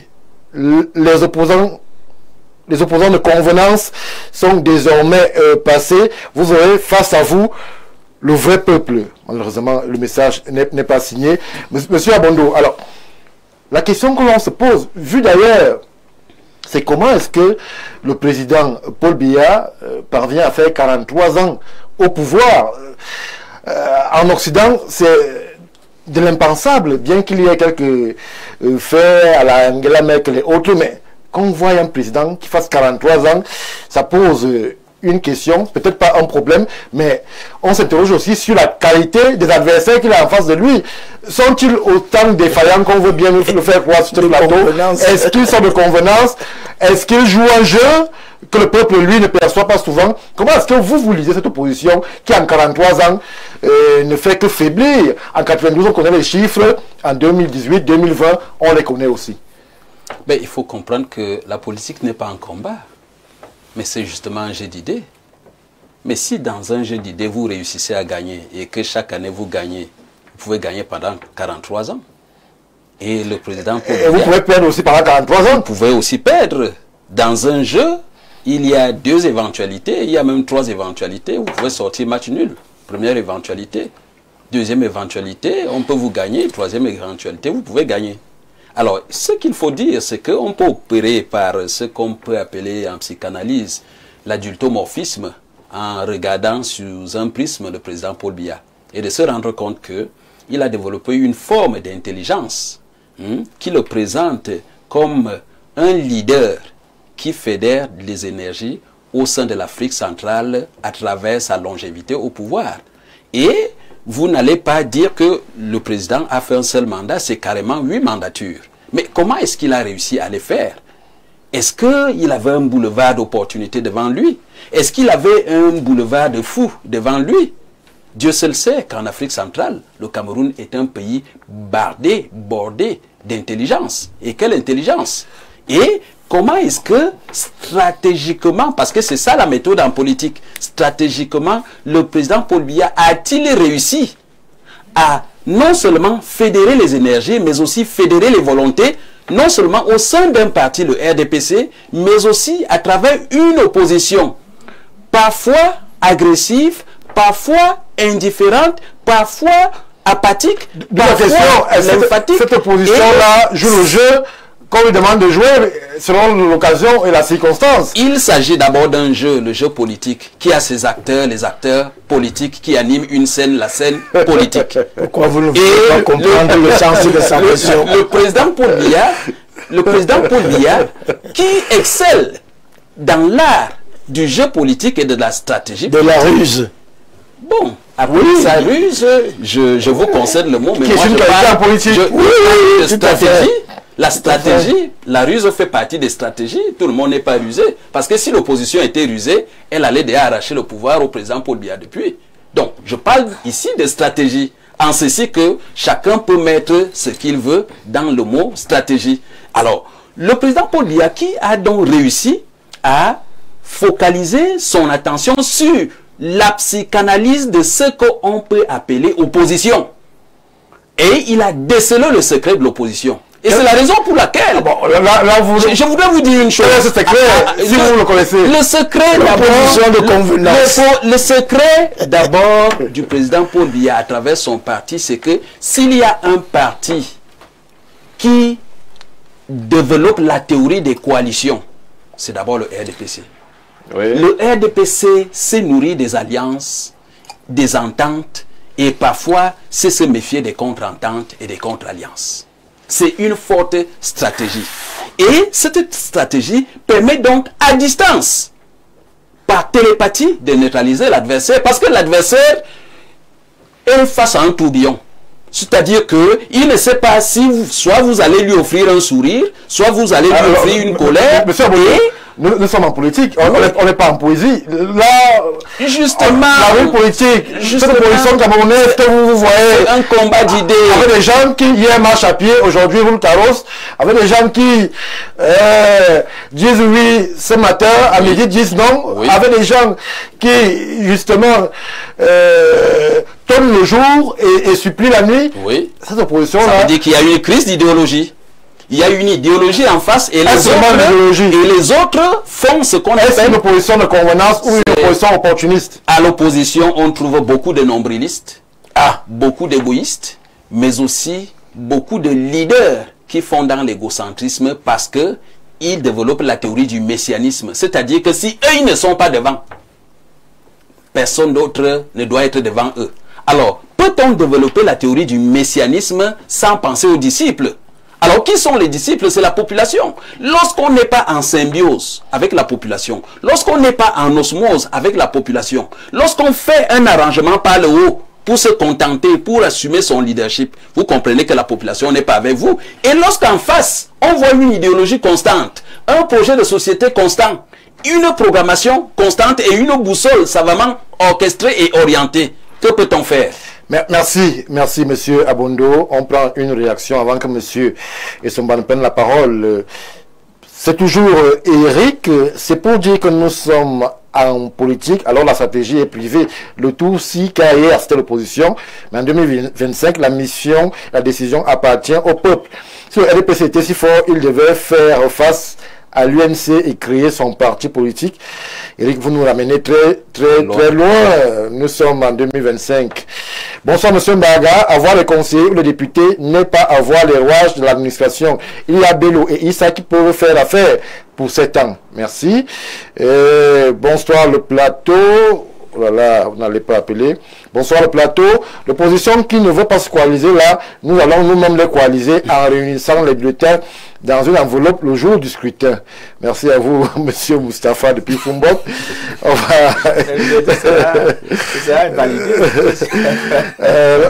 on va reprendre l'avis de Timothée Essomba sur le plateau. Alors, Timothée, on a assisté, et là je parle aux journalistes, à un spectacle assez ubuesque du côté du Conseil constitutionnel. On a vu des acteurs ST devant l'auguste chambre avec des requêtes assez, pas périphériques, mais lorsque l'on connaît les enjeux de cette élection, on a quand même, on est en droit de se poser des questions. D'autres c'est pour des couleurs. Certains revendiquent de rouge foncé, d'autres de rouge clair, d'autres c'est le point levé, d'autres c'est des symboles, d'autres estiment qu'il y aurait eu des couleurs volontairement choisies pour créer de la confusion dans l'esprit des électeurs. Est-ce que, lorsque l'on observe avec attention ce déploiement du côté du Conseil constitutionnel, est-ce que l'opposition camerounaise n'est pas en train de se tromper de débat? Est-ce le débat sur le cosmétique qui est important, ou alors c'est le débat des projets qui devrait capitaliser, et surtout le débat de la coalition qui devait rassembler les leaders de l'opposition au Cameroun? Stéphane Barga, Déjà, moi, je m'inscris en faux contre cette liturgie incantatoire qu'on fait autour de la coalition, en la divinisant comme étant la seule panacée ou alors la panacée pour déboulonner le système RDPC en place. Vous ne pouvez rien faire au RDPC. Ah ouais, péremptoire. Je le dis de façon péremptoire. Pourquoi? J'ai bien suivi l'interview de Mme Jeanne Sogayer sur PSC-TV lorsqu'elle décrivait ce qui fonde l'admiration qu'elle a pour le président Paul Biya. C'est sa capacité. Vous pouvez nous rappeler qui est cette dame? Parce que Madame Jeanne Soga. Et son actualité récente. Oui, elle a été ancienne secrétaire générale du FSNC pendant 15 ans. D'où elle a été exclue? Qui a démissionné? Qui selon elle? D'où elle a été exclue? Qui selon elle a démissionné? Elle a été exclue, monsieur Somba. Nous avons communiqué. Vous n'avez pas la vérité plus que la concernée. Moi, je m'en tiens à ce que elle aussi, FSNC a porté à l'attention de l'opinion et des journalistes. Elle a été exclue par le président Issa Chiroma. C'est ça qui est la vérité. La contradiction voudrait que le principe de l'équilibre du procès équitable voudrait qu'on mette les deux parties au même pied d'égalité. Ouais, vous vous égarez encore dans un faux débat. Non. Le faux débat dont il parle de l'opposition. Madame Jeanne Soga dit qu'elle a démissionné. Elle a démissionné. Le est exclu. Moi, je si vous ne me laissez même pas m'exprimer, je ne vais pas aller vous demander. C'est ça le fondement de cette question. Allez-y. Madame Jeanne Soga dit qu'elle a démissionné. C'est pour ça que j'ai bien dit, selon ses dires, le FSNC dit qu'il a exclu. Mais ça, ce sont des éléments périphériques. Parce qu'elle a dit qu'elle a refusé d'ester en justice pour contester la dite décision. Parce que le FSNC a des voies de recours internes qui permettent de contester une décision. Ou alors elle pouvait aller en justice directement. Ce qui importe aujourd'hui, c'est qu'elle n'est plus secrétaire générale du FSNC. Ce nom peut me faire avaler malin. Ah ouais. Et ce sont des éléments aussi qui comptent. Vous n'êtes pas voilà, en posture de juger les non, le débat du conseil constitutionnel est passé, monsieur Somba. Alors l'essentiel. Vous m'avez posé une question. Moi je dis FSNC avec toutes sur les projets. Oui. Alors, elle dit que son admiration pour le président Paul Biya est fondée sur le fait, sur sa capacité à transformer les situations à son avantage. Elle a pris l'exemple de la conférence nationale souveraine, qui sous d'autres cieux a un contenu, mais qui au Cameroun a eu un contenu différent. Le président Paul Biya décide de retourner au multipartisme au Cameroun. Mais il transforme la situation du retour au multipartisme à son avantage. Parce que, contrairement à Oligui Nguema au Gabon, qui a dissous tous les partis politiques pour anéantir le PDG et remettre tout le monde au même pied d'égalité pour le départ, pour le retour vers le multipartisme. Au Cameroun, on n'a pas dissous. On est revenu au multipartisme avec un parti hyper fort qui n'a perdu aucun kilo après sa mutation en RDPC. Vous voyez donc qu'en face, il y a qui? En face, il n'y a personne. Et il n'y a personne pas parce que les gens sont incapables, mais c'est parce que l'adversaire est déjà devant, avant vous. Même du point de vue cognitif, du point de vue réflexif, le RDPC a les meilleures élites. On a vu en 92 qu'on était au coude à coude. Pour certains, même il y a eu une victoire de l'opposition. C'est que, justement, l'organe en charge, à l'époque, le ministère de l'administration territoriale, n'avait pas accepté. Pourquoi est-ce qu'on a cette peau de chagrin qui s'est installée dans le camp de l'opposition et qui flétrit au fil des années? Pourquoi, en 92, on a eu ces scores qui ont été assez forts? On a vu le RDPC en difficulté à l'Assemblée, n'eût été la coalition avec le MDR et justement l'UNDP, on en serait un RDPC pas majoritaire. Pourquoi est-ce que l'opposition est allée décroissante au fil du temps? Carence de leadership, peut-être? C'est justement ce que j'explique depuis. Mais vous me coupez pour m'empêcher d'arriver là. Pourtant, vous voulez que j'arrive à cet endroit. En 92, Le contexte n'est plus le même. Regardez tous les poids qui ont démissionné du RDPC depuis 92. Et regardez le type d'alliance. Parce que le RDPC a dit plus jamais ça. Parce que ce qu'il faut dire en 92, c'est que c'était une force populaire et tout le reste. Et le président Paul Biya n'avait pas encore l'assise qu'il s'est bâti. Aujourd'hui, le RDPC a les meilleures élites intellectuelles. Le RDPC a les meilleures élites charismatiques. Donc, pendant que ce qu'un parti d'opposition cherche à construire au RDPC est déjà réalisé. C'est donc une course à la médaille d'argent pour l'opposition. Pourquoi ils sont divisés? Parce qu'ils savent pertinemment que leur objectif n'est pas de devenir président. L'objectif de la présidentielle pour ces petits partis, c'est qui sera le deuxième. Comment vous voulez que les gens qui se disputent la deuxième place coalisent? Il y a un parti parmi les 11 candidats qui dit qu'il va pour être deuxième. Stéphane Barga, quand vous avez un type qui a une carence de légitimité, qui a emprunté un parti Yango, au lieu de profiter de la période de pré-campagne pour se faire connaître des Camerounais, va se faire ridiculiser au Conseil constitutionnel en allant dire que le président est ceci, le président est cela. Plus grave, un avocat émérite qui a décidé de galvauder son éméritat en allant déposer un recours qu'il savait déjà irrecevable. Si ce n'est pas le ridicule, c'est quoi? Ça, c'est ce qu'on appelle l'impuissance apprise. Il dit aux Camerounais que je ne peux pas gagner. Mais il veut galvauder les institutions en donnant l'impression qu'il va perdre parce que les institutions sont compradors. Or, c'est faux. Les institutions ne sont pas compradors. Le processus électoral au Cameroun est institutionnellement transparent. Par contre, le jeu politique est déséquilibré depuis des années. Le jeu politique est déséquilibré depuis des années. On a donc en face de nous quel genre d'opposants? C'est des strapontinistes.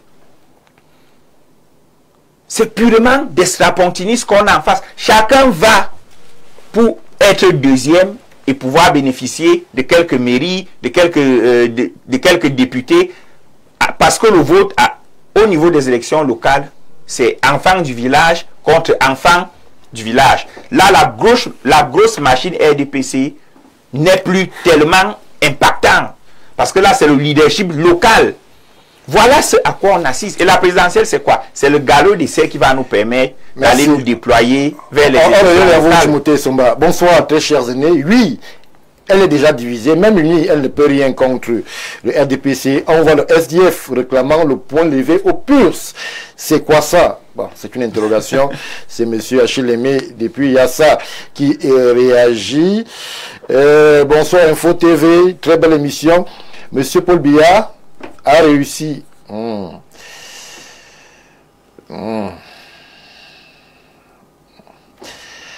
Faudrait nous revenir plus tard, s'il vous plaît. On va essayer de prendre une autre contribution. Bonsoir à tout le panel. L'opposition ne fera jamais rien d'étrange. Certains veulent la coalition, surtout ceux n'ayant pas d'élus, et d'autres qui possèdent quelques élus au niveau des deux chambres sont réfractaires à ce rassemblement. Tous ces opposants qui iront aux élections veulent leur part de gâteau. C'est M. Omba depuis Yaoundé. Merci pour la contribution. On prend celle-ci très rapidement. Bonsoir à vous le panel. 43 ans au pouvoir, c'est trop. Mais sauf que l'opposition joue le jeu politique, car vous verrez aussi les mêmes têtes depuis la création du multipartisme. Et je dirais que chacun voudrait sa pitance, mais je pense que l'alternance est plus mieux. Car Youbaron disait 30 ans de pouvoir, c'est trop. Bon, je préfère ne pas lire la suite. Saint-Éloi Bidon, je reviens à vous. Beaucoup s'interrogent, et on a suivi Monseigneur l'archevêque, estimait que en observant la situation, en observant le jeu des acteurs, le déploiement et les éléments de langage, peut-être les 50 milliards prévus pour l'élection pourraient servir à faire des routes chez moi en Goulmacon ou chez vous à Konolinga, puisque à écouter tous ces acteurs, on semble être parti pour une formule Baron Pierre de Coubertin où l'essentiel serait de participer. Non, je crois que Monseigneur l'archevêque devrait savoir que la politique aux politiciens, l'Église aux Églisiens. Aux Églisiens. Donc, on n'a pas de leçon à recevoir de lui. Par contre, Je suis de ceux qui pensent que le RDPC, le président Biya est très fort. La politique est un jeu de ruse. Et c'est un jeu dans lequel il excelle. Tout à l'heure,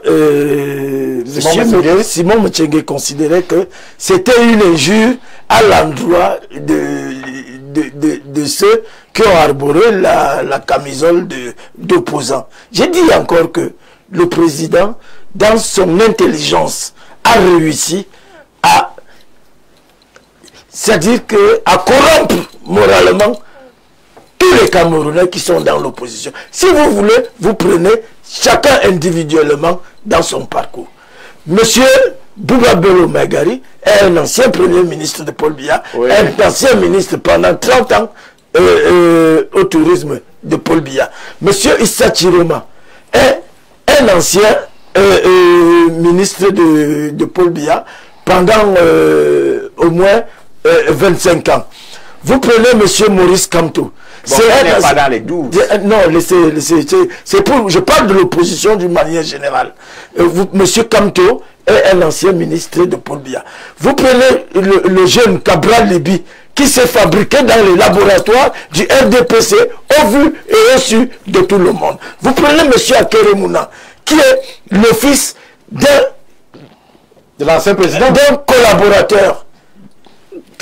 Du premier collaborateur du président de la République, qui est Paul Biya. Vous prenez maintenant le Momo lui-même vous a dit comment il est arrivé à la table pour ne plus avoir des os à manger, mais de la chair.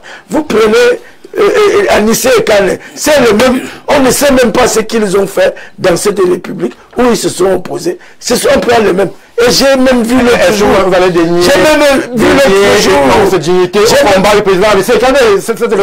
même vu l'autre jour une certaine dame Kawala qui a réapparu à la veille de la présidentielle et qui vient se positionner en donneuse. Donc vraiment, moi je dis.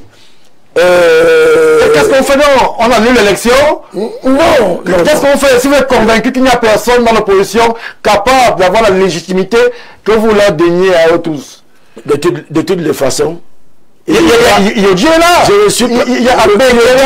est même retenu parmi. C'est la première fois. Dans le comité de base OJ au Canada. RDPC. C'est même la première fois que j'entends son nom. Pour qu'il soit parmi les 12 retenus. Vraiment. Vous-même, vous voyez, regardez un peu ce qui fait objet de l'opposition. Moi, je dis, et sur le plan stratégique, je crois que le président Biya a bien joué. Parce que il y avait une querelle sur les leaders d'opposition. Comme tu estimais qu'il était leader d'opposition, sans avoir un seul élu, Cabral Libi estimait que c'était lui le leader d'opposition parce qu'il a 5 mairies et 7 députés. Mais alors aujourd'hui, voilà, donc sur le plan des stratégies, Bello ne peut pas être considéré comme un opposant. Bello, sur le plan stratégique, a été sorti du gouvernement pour venir faire de l'ombre à toute candidature qui pourrait... Non, c'est de ça. C'est de ça qu'il s'agit. Je voudrais vous rappeler juste je vous rappelle un seul détail. Allez-y. Un seul détail. En 1997, le président Bello a boycotté les élections. Vous le savez. C'est de son droit. Et 3 mois après, il s'est retrouvé en 2020. Et 3 mois après, il s'est retrouvé au gouvernement avec 6 ministres. Ça a été négocié quand? Ça a été négocié où? Était-ce une option stratégique de boycotter les élections pour venir recueillir des fruits? Vous voyez, ils sont nombreux comme ça. Oui. Donc, je dis que en ce moment, j'ai commis une tribune où je dis que le président Biya a déjà gagné l'élection. Avant l'élection, vous y venez, puisque je pose la question. Si vous êtes convaincu qu'il n'y a personne en face, autant mieux l'annuler. L'annuler pour faire quoi? Un coup d'État. Vous voulez quoi? Pour faire quoi? Un coup d'État? Non, un coup d'État. Je dis que le Cameroun se gouverne avec ses moyens démocratiques.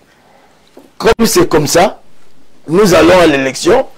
Peut-être demain, même si Dieu se trompe de calcul, hein, en 2032, le président ne sera plus candidat. Donc vous comprenez qu'on a du temps. Ça c'est vous qui le dites. On a du temps pour remettre les choses, je ne dirais pas comme avait dit Guy Parfait Songuet, mais il est candidat naturel. Merci, ça il ne sera plus candidat. Merci. Bonsoir le panel. La vérité pure est que l'opposition camerounaise est un ensemble d'individualités qui fait face à tout le Cameroun. RDPC utilise toutes les ressources de l'État pour corrompre des électeurs affamés, alors que les opposants peinent à réunir ne serait-ce que les frais de candidature. Donc il ne peut pas y avoir match. Merci à vous Gilbert Edouard depuis Yaoundé. Bonsoir. Merci Hubert, c'est un avis que je respecte. Bonsoir chers panélistes, restons concentrés, attendons le 12 pour voir la suite. Laissez-les comploter, mais Allah aura le dernier mot. Prenons cette contribution. Merci bien pour la vérité. Car nous connaissons déjà le résultat. Les élections de cette année, c'est juste la formalité. Bonsoir monsieur, belle émission. Selon l'analyse de Saint-Éloi Bidon, lui-même n'est pas opposant. Monsieur Saint-Éloi a tout à fait raison. Il n'y a pas d'opposition au Cameroun. RDPC n'a pas d'adversaire digne de lui. S'il vous plaît, prions juste pour notre pays. Alors, on prend. Bonsoir, monsieur Somba. Maintenant que le RDPC sera premier de la classe, on peut voir son candidat nous expliquer comment il procédera pour rembourser les 14 milliards de dettes qui étranglent le pays. C'est monsieur Abo qui s'interroge. Alors, Simon Messengue, moi je me tourne vers vous. Et la question que je pose pourrait être celle que les millions de Camerounais se posent. Oui, le RDPC est super favori. Oui, le RDPC a un candidat qui maîtrise l'appareil de l'État. Mais pour quel résultat? Les gens, le peuple, ou alors une certaine partie du peuple estime qu'ils sont en capacité de réclamer plus au RDPC eu égard à la confiance faite. Et qu'à bien des égards, à bien des aspects, la confiance donnée au RDPC aurait été trahie.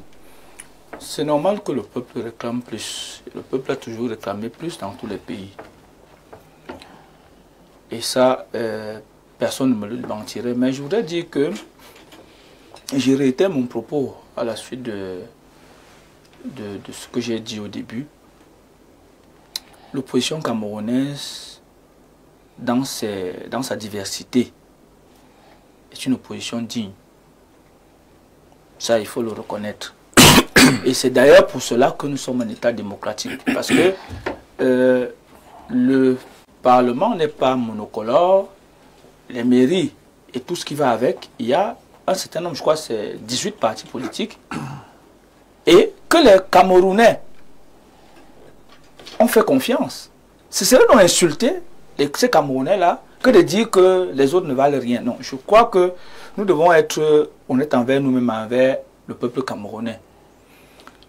Ce qui se passe ici, et j'ai remarqué que les uns et les autres font un débat de personnes. L'autre ne mangeait pas, l'autre ceci, ainsi de suite, ainsi de suite, ainsi de suite.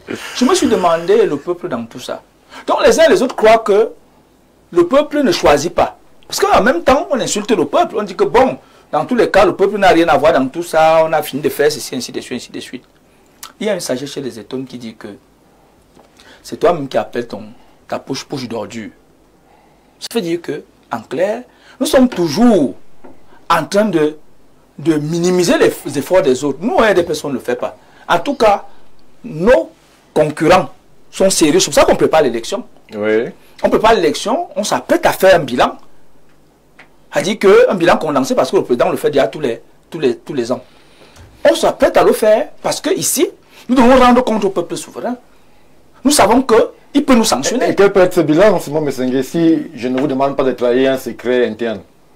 Le bilan, Du RDPC. Vous voulez que je fasse le bilan ici? Donnez-moi toute l'action d'antenne jusqu'au matin. On fait le bilan à point par point, oui, clairement. Parce qu'aujourd'hui, je vais faire le bilan de quoi? Parce que si on commence par votre secteur. Vous faites preuve d'un courage de qu'est-ce qu'il y a dans le bilan? Je voudrais dire, monsieur, vous avez dit que vous avez une unité de presse, non? Oui. Mais vous l'avez eu comment? Mais il dit qu'il ne reçoit rien. Il reçoit pourquoi? C'est une entreprise, non?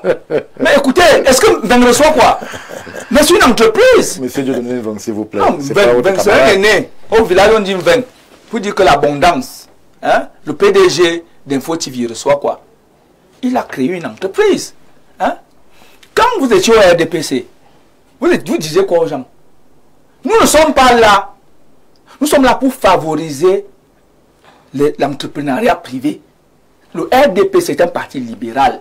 Ça veut dire que là où nous sommes là, nous permettons aux Camerounais de créer des richesses. Mais cette loi dit qu'il n'a pas dans le secteur de l'audiovisuel, je ne connais pas beaucoup de pays d'Afrique francophone qui ont un dynamisme dans ce secteur. Vous voulez qu'on en parle, monsieur? Oui, parlons-en. C'est pas le débat. Ce n'est pas le débat du débat. Ce n'est pas le débat. On va choisir.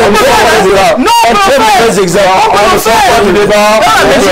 Dans la mesure où nous avons des entreprises privées audiovisuelles. Vous savez que la liberté d'expression, la liberté d'opinion, qui sont d'ailleurs inscrits dans vos statuts du parti, sont les plus bafoués, les libertés les plus bafouées. Mais vous êtes un farouche. Pas plus tard, vous êtes un farouche opposant du président de la République. Mais on ne vous a jamais arrêté. Pourquoi est-ce que... Moi, mais, écoutez, j'ai vu... Vous avez souvent reçu des personnes ici, j'ai souvent fait des plateaux ici, mais personne n'a jamais été inquiété. Mais c'est la liberté. La liberté est encadrée par les lois. Je ne peux pas diffamer les gens ici. Si je diffame les gens, d'ailleurs, le CNC va vous frapper, et en plus de ça, sur le plan pénal, on va me frapper, c'est normal. Dans tous les pays, ça se fait. Mais nous reconnaissons une chose. C'est quoi? C'est que vous avez cité des pays, je vous ai en début de votre propos, vous avez dit aujourd'hui qu'il y a certains qui ont 2 milliards, 3 milliards, ainsi de suite, ainsi de suite. Ça, c'est du dirigisme, ça. Le dirigisme veut que quelqu'un crée son entreprise. Quelqu'un crée l'entreprise, il a fait un business plan. Il s'est dit que voici mes produits, voici mes charges. Nous éloignons du sujet. Non, vous attendez. Vous avez demandé un bilan. Non, je n'ai pas. J'ai voulu parler juste un ce n'est pas le lieu. J'ai voulu. Ce n'est pas le lieu. Refermez la parenthèse. Non, retirez de votre question. Refermez la parenthèse. Parenthèse refermée. Voilà, très bien. Non, je voudrais dire que. Vous chutez. Je voudrais dire que je suis respectueux en tant que citoyen et en tant que militant du RDPC de la diversité de la pensée politique. C'est cela qui a amené aujourd'hui une confrontation d'idées pour jaillir la parfaite harmonie. Si aujourd'hui beaucoup de choses ont été faites, l'opposition y est aussi pour quelque chose. Parce que c'est des débats. C'est des débats d'idées et les médias aident à promouvoir ces idées-là. Sinon, vous organisez les débats, pourquoi? Si vous venez dire que, en fait, ces débats, parce que si vous le dites, ça veut dire vous-même vous dites que même ces débats-là sont arrangés. C'est-à-dire que vous montrez. Mais quand vous organisez, moi j'ai souvent vu, quand vous préparez vos émissions, vous essayez de voir que voici les deux arguments que je voudrais sur mon plateau. C'est ça dont il est question. Donc, quand c'est bien, disons que c'est bien. Notre démocratie... Et selon vous, tout est bien? Non, je n'ai pas dit tout est bien. Je n'ai pas dit tout est bien. Merci.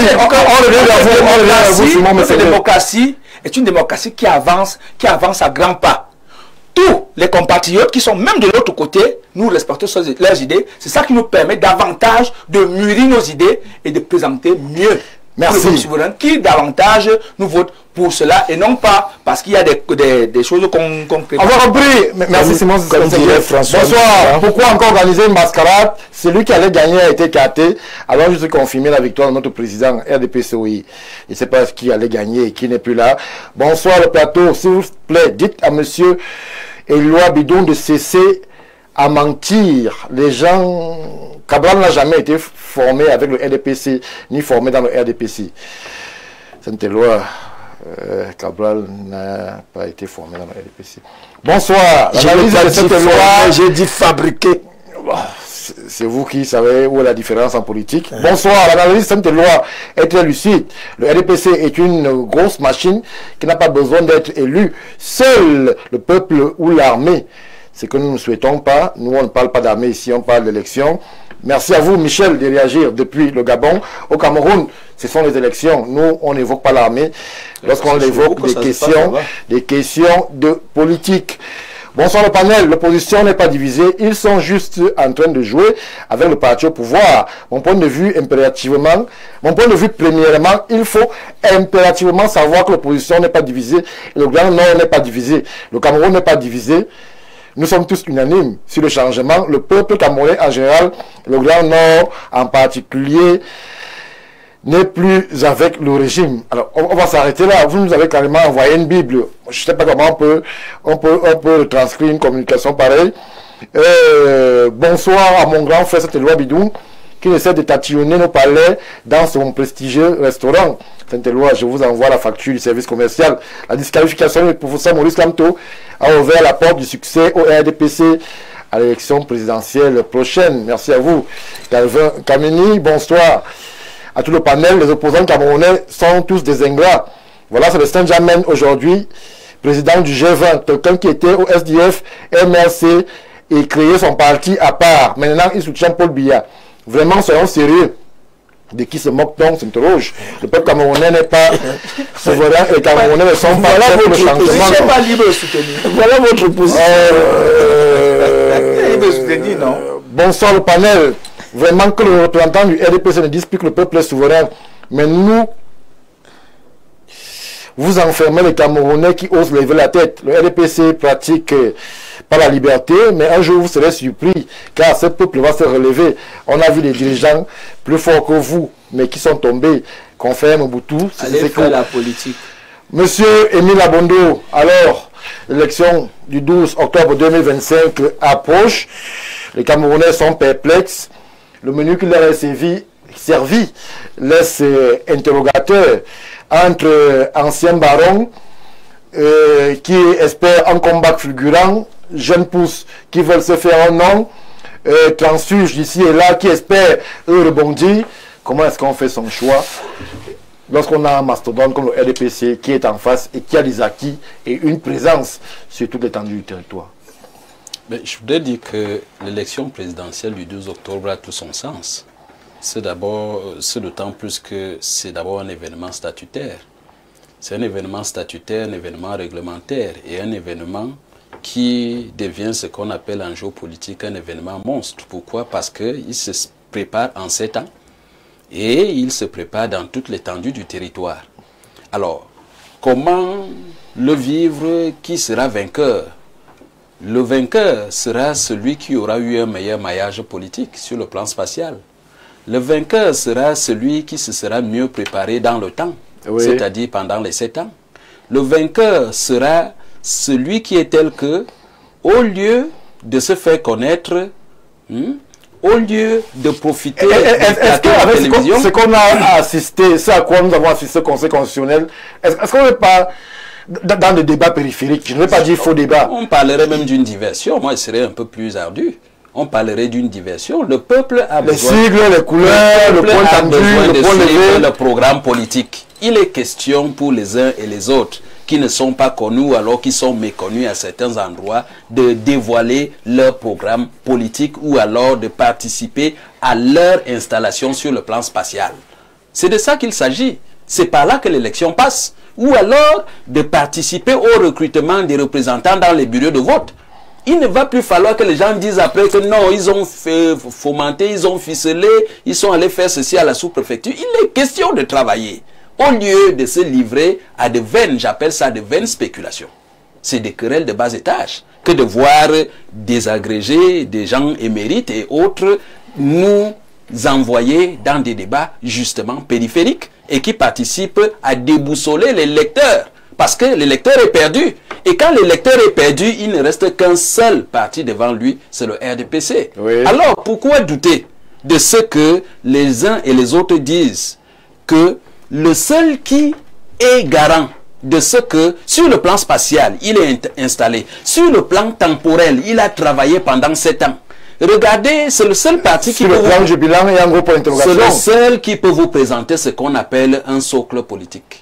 Vous voyez, c'est-à-dire de la cellule, comité de base jusqu'à la section. D'autres peuvent le faire aussi. Oui, on souhaite que les autres le fassent. Non, c'est une réalité, monsieur. La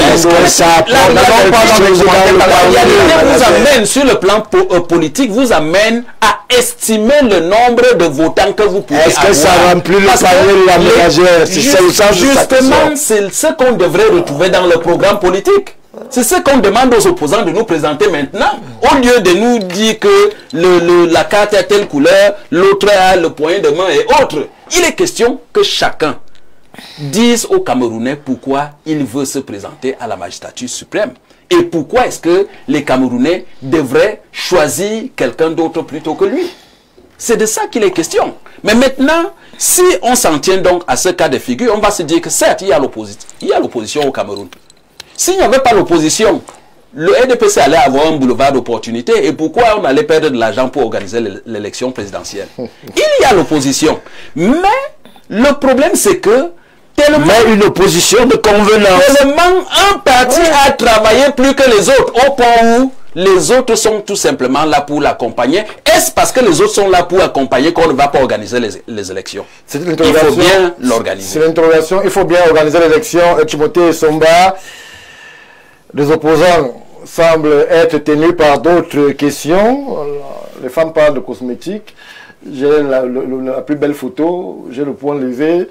J'ai le rouge foncé.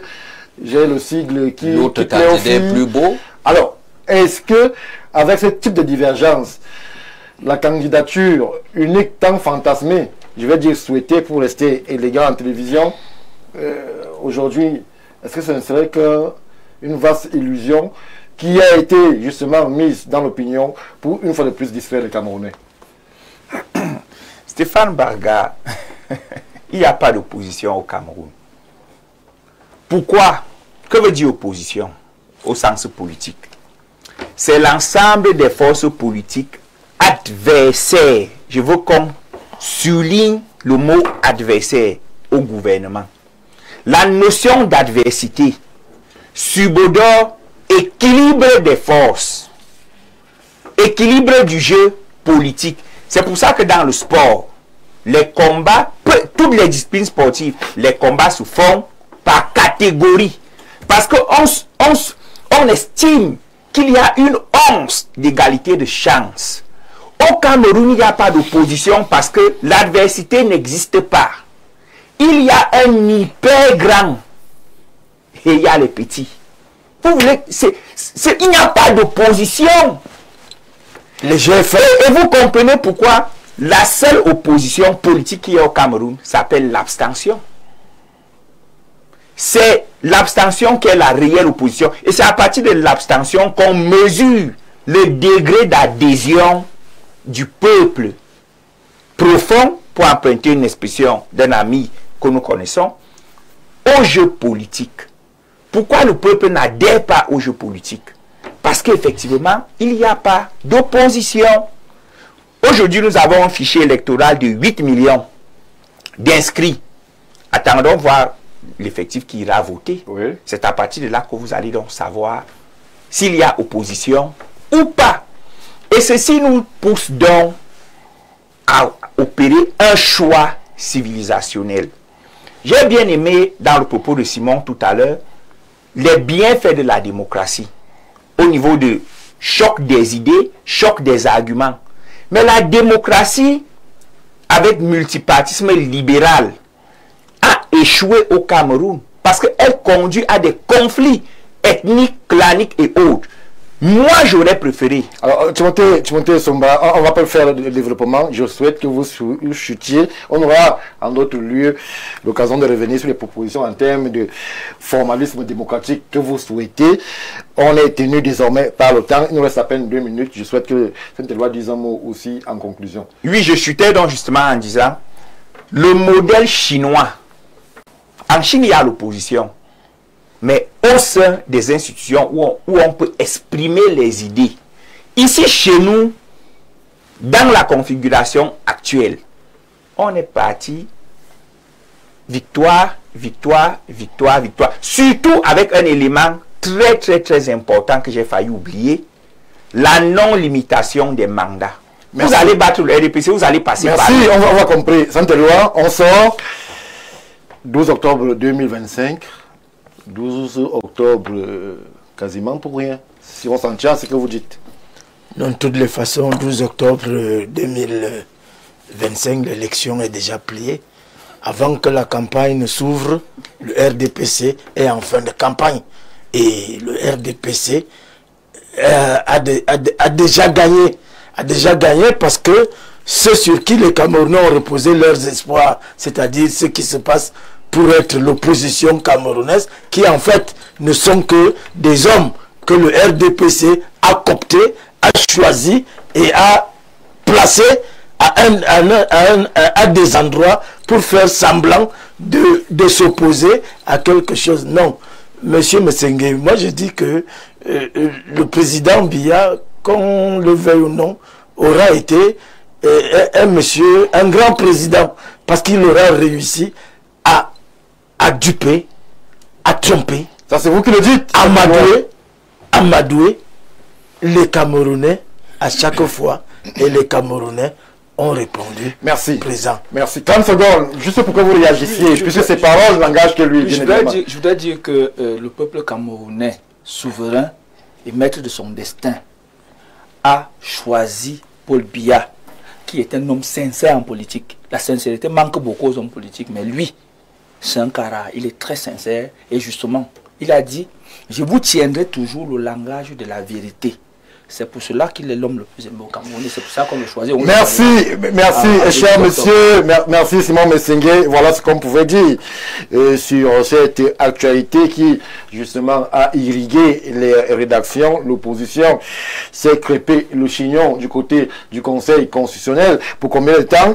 Là, on ne sait pas. Mais ce qui est certain, c'est que des tractations, ici et là, sont annoncées. Les différents états-majors qui prennent la peine de nous relayer leurs actualités nous font savoir que des tractations sont en cours et qu'il y aura des annonces fortes dans les prochaines heures concernant justement cette candidature unique de l'opposition. Rassurez-vous, Info TV sera au cœur de l'actualité et vous ne manquerez rien de ce qui concerne cette présidentielle 2025 au Cameroun. 20h, ce sera le temps de l'information en langue de Shakespeare, en langue de Molière, justement pour revenir sur le meilleur d'ici et même d'ailleurs en termes d'information. Quant à nous, on se retrouve bien évidemment lundi prochain, 21h pour Ourou Africa et samedi prochain, 17h, lorsqu'il sera question d'actualité internationale. Bien le bonsoir.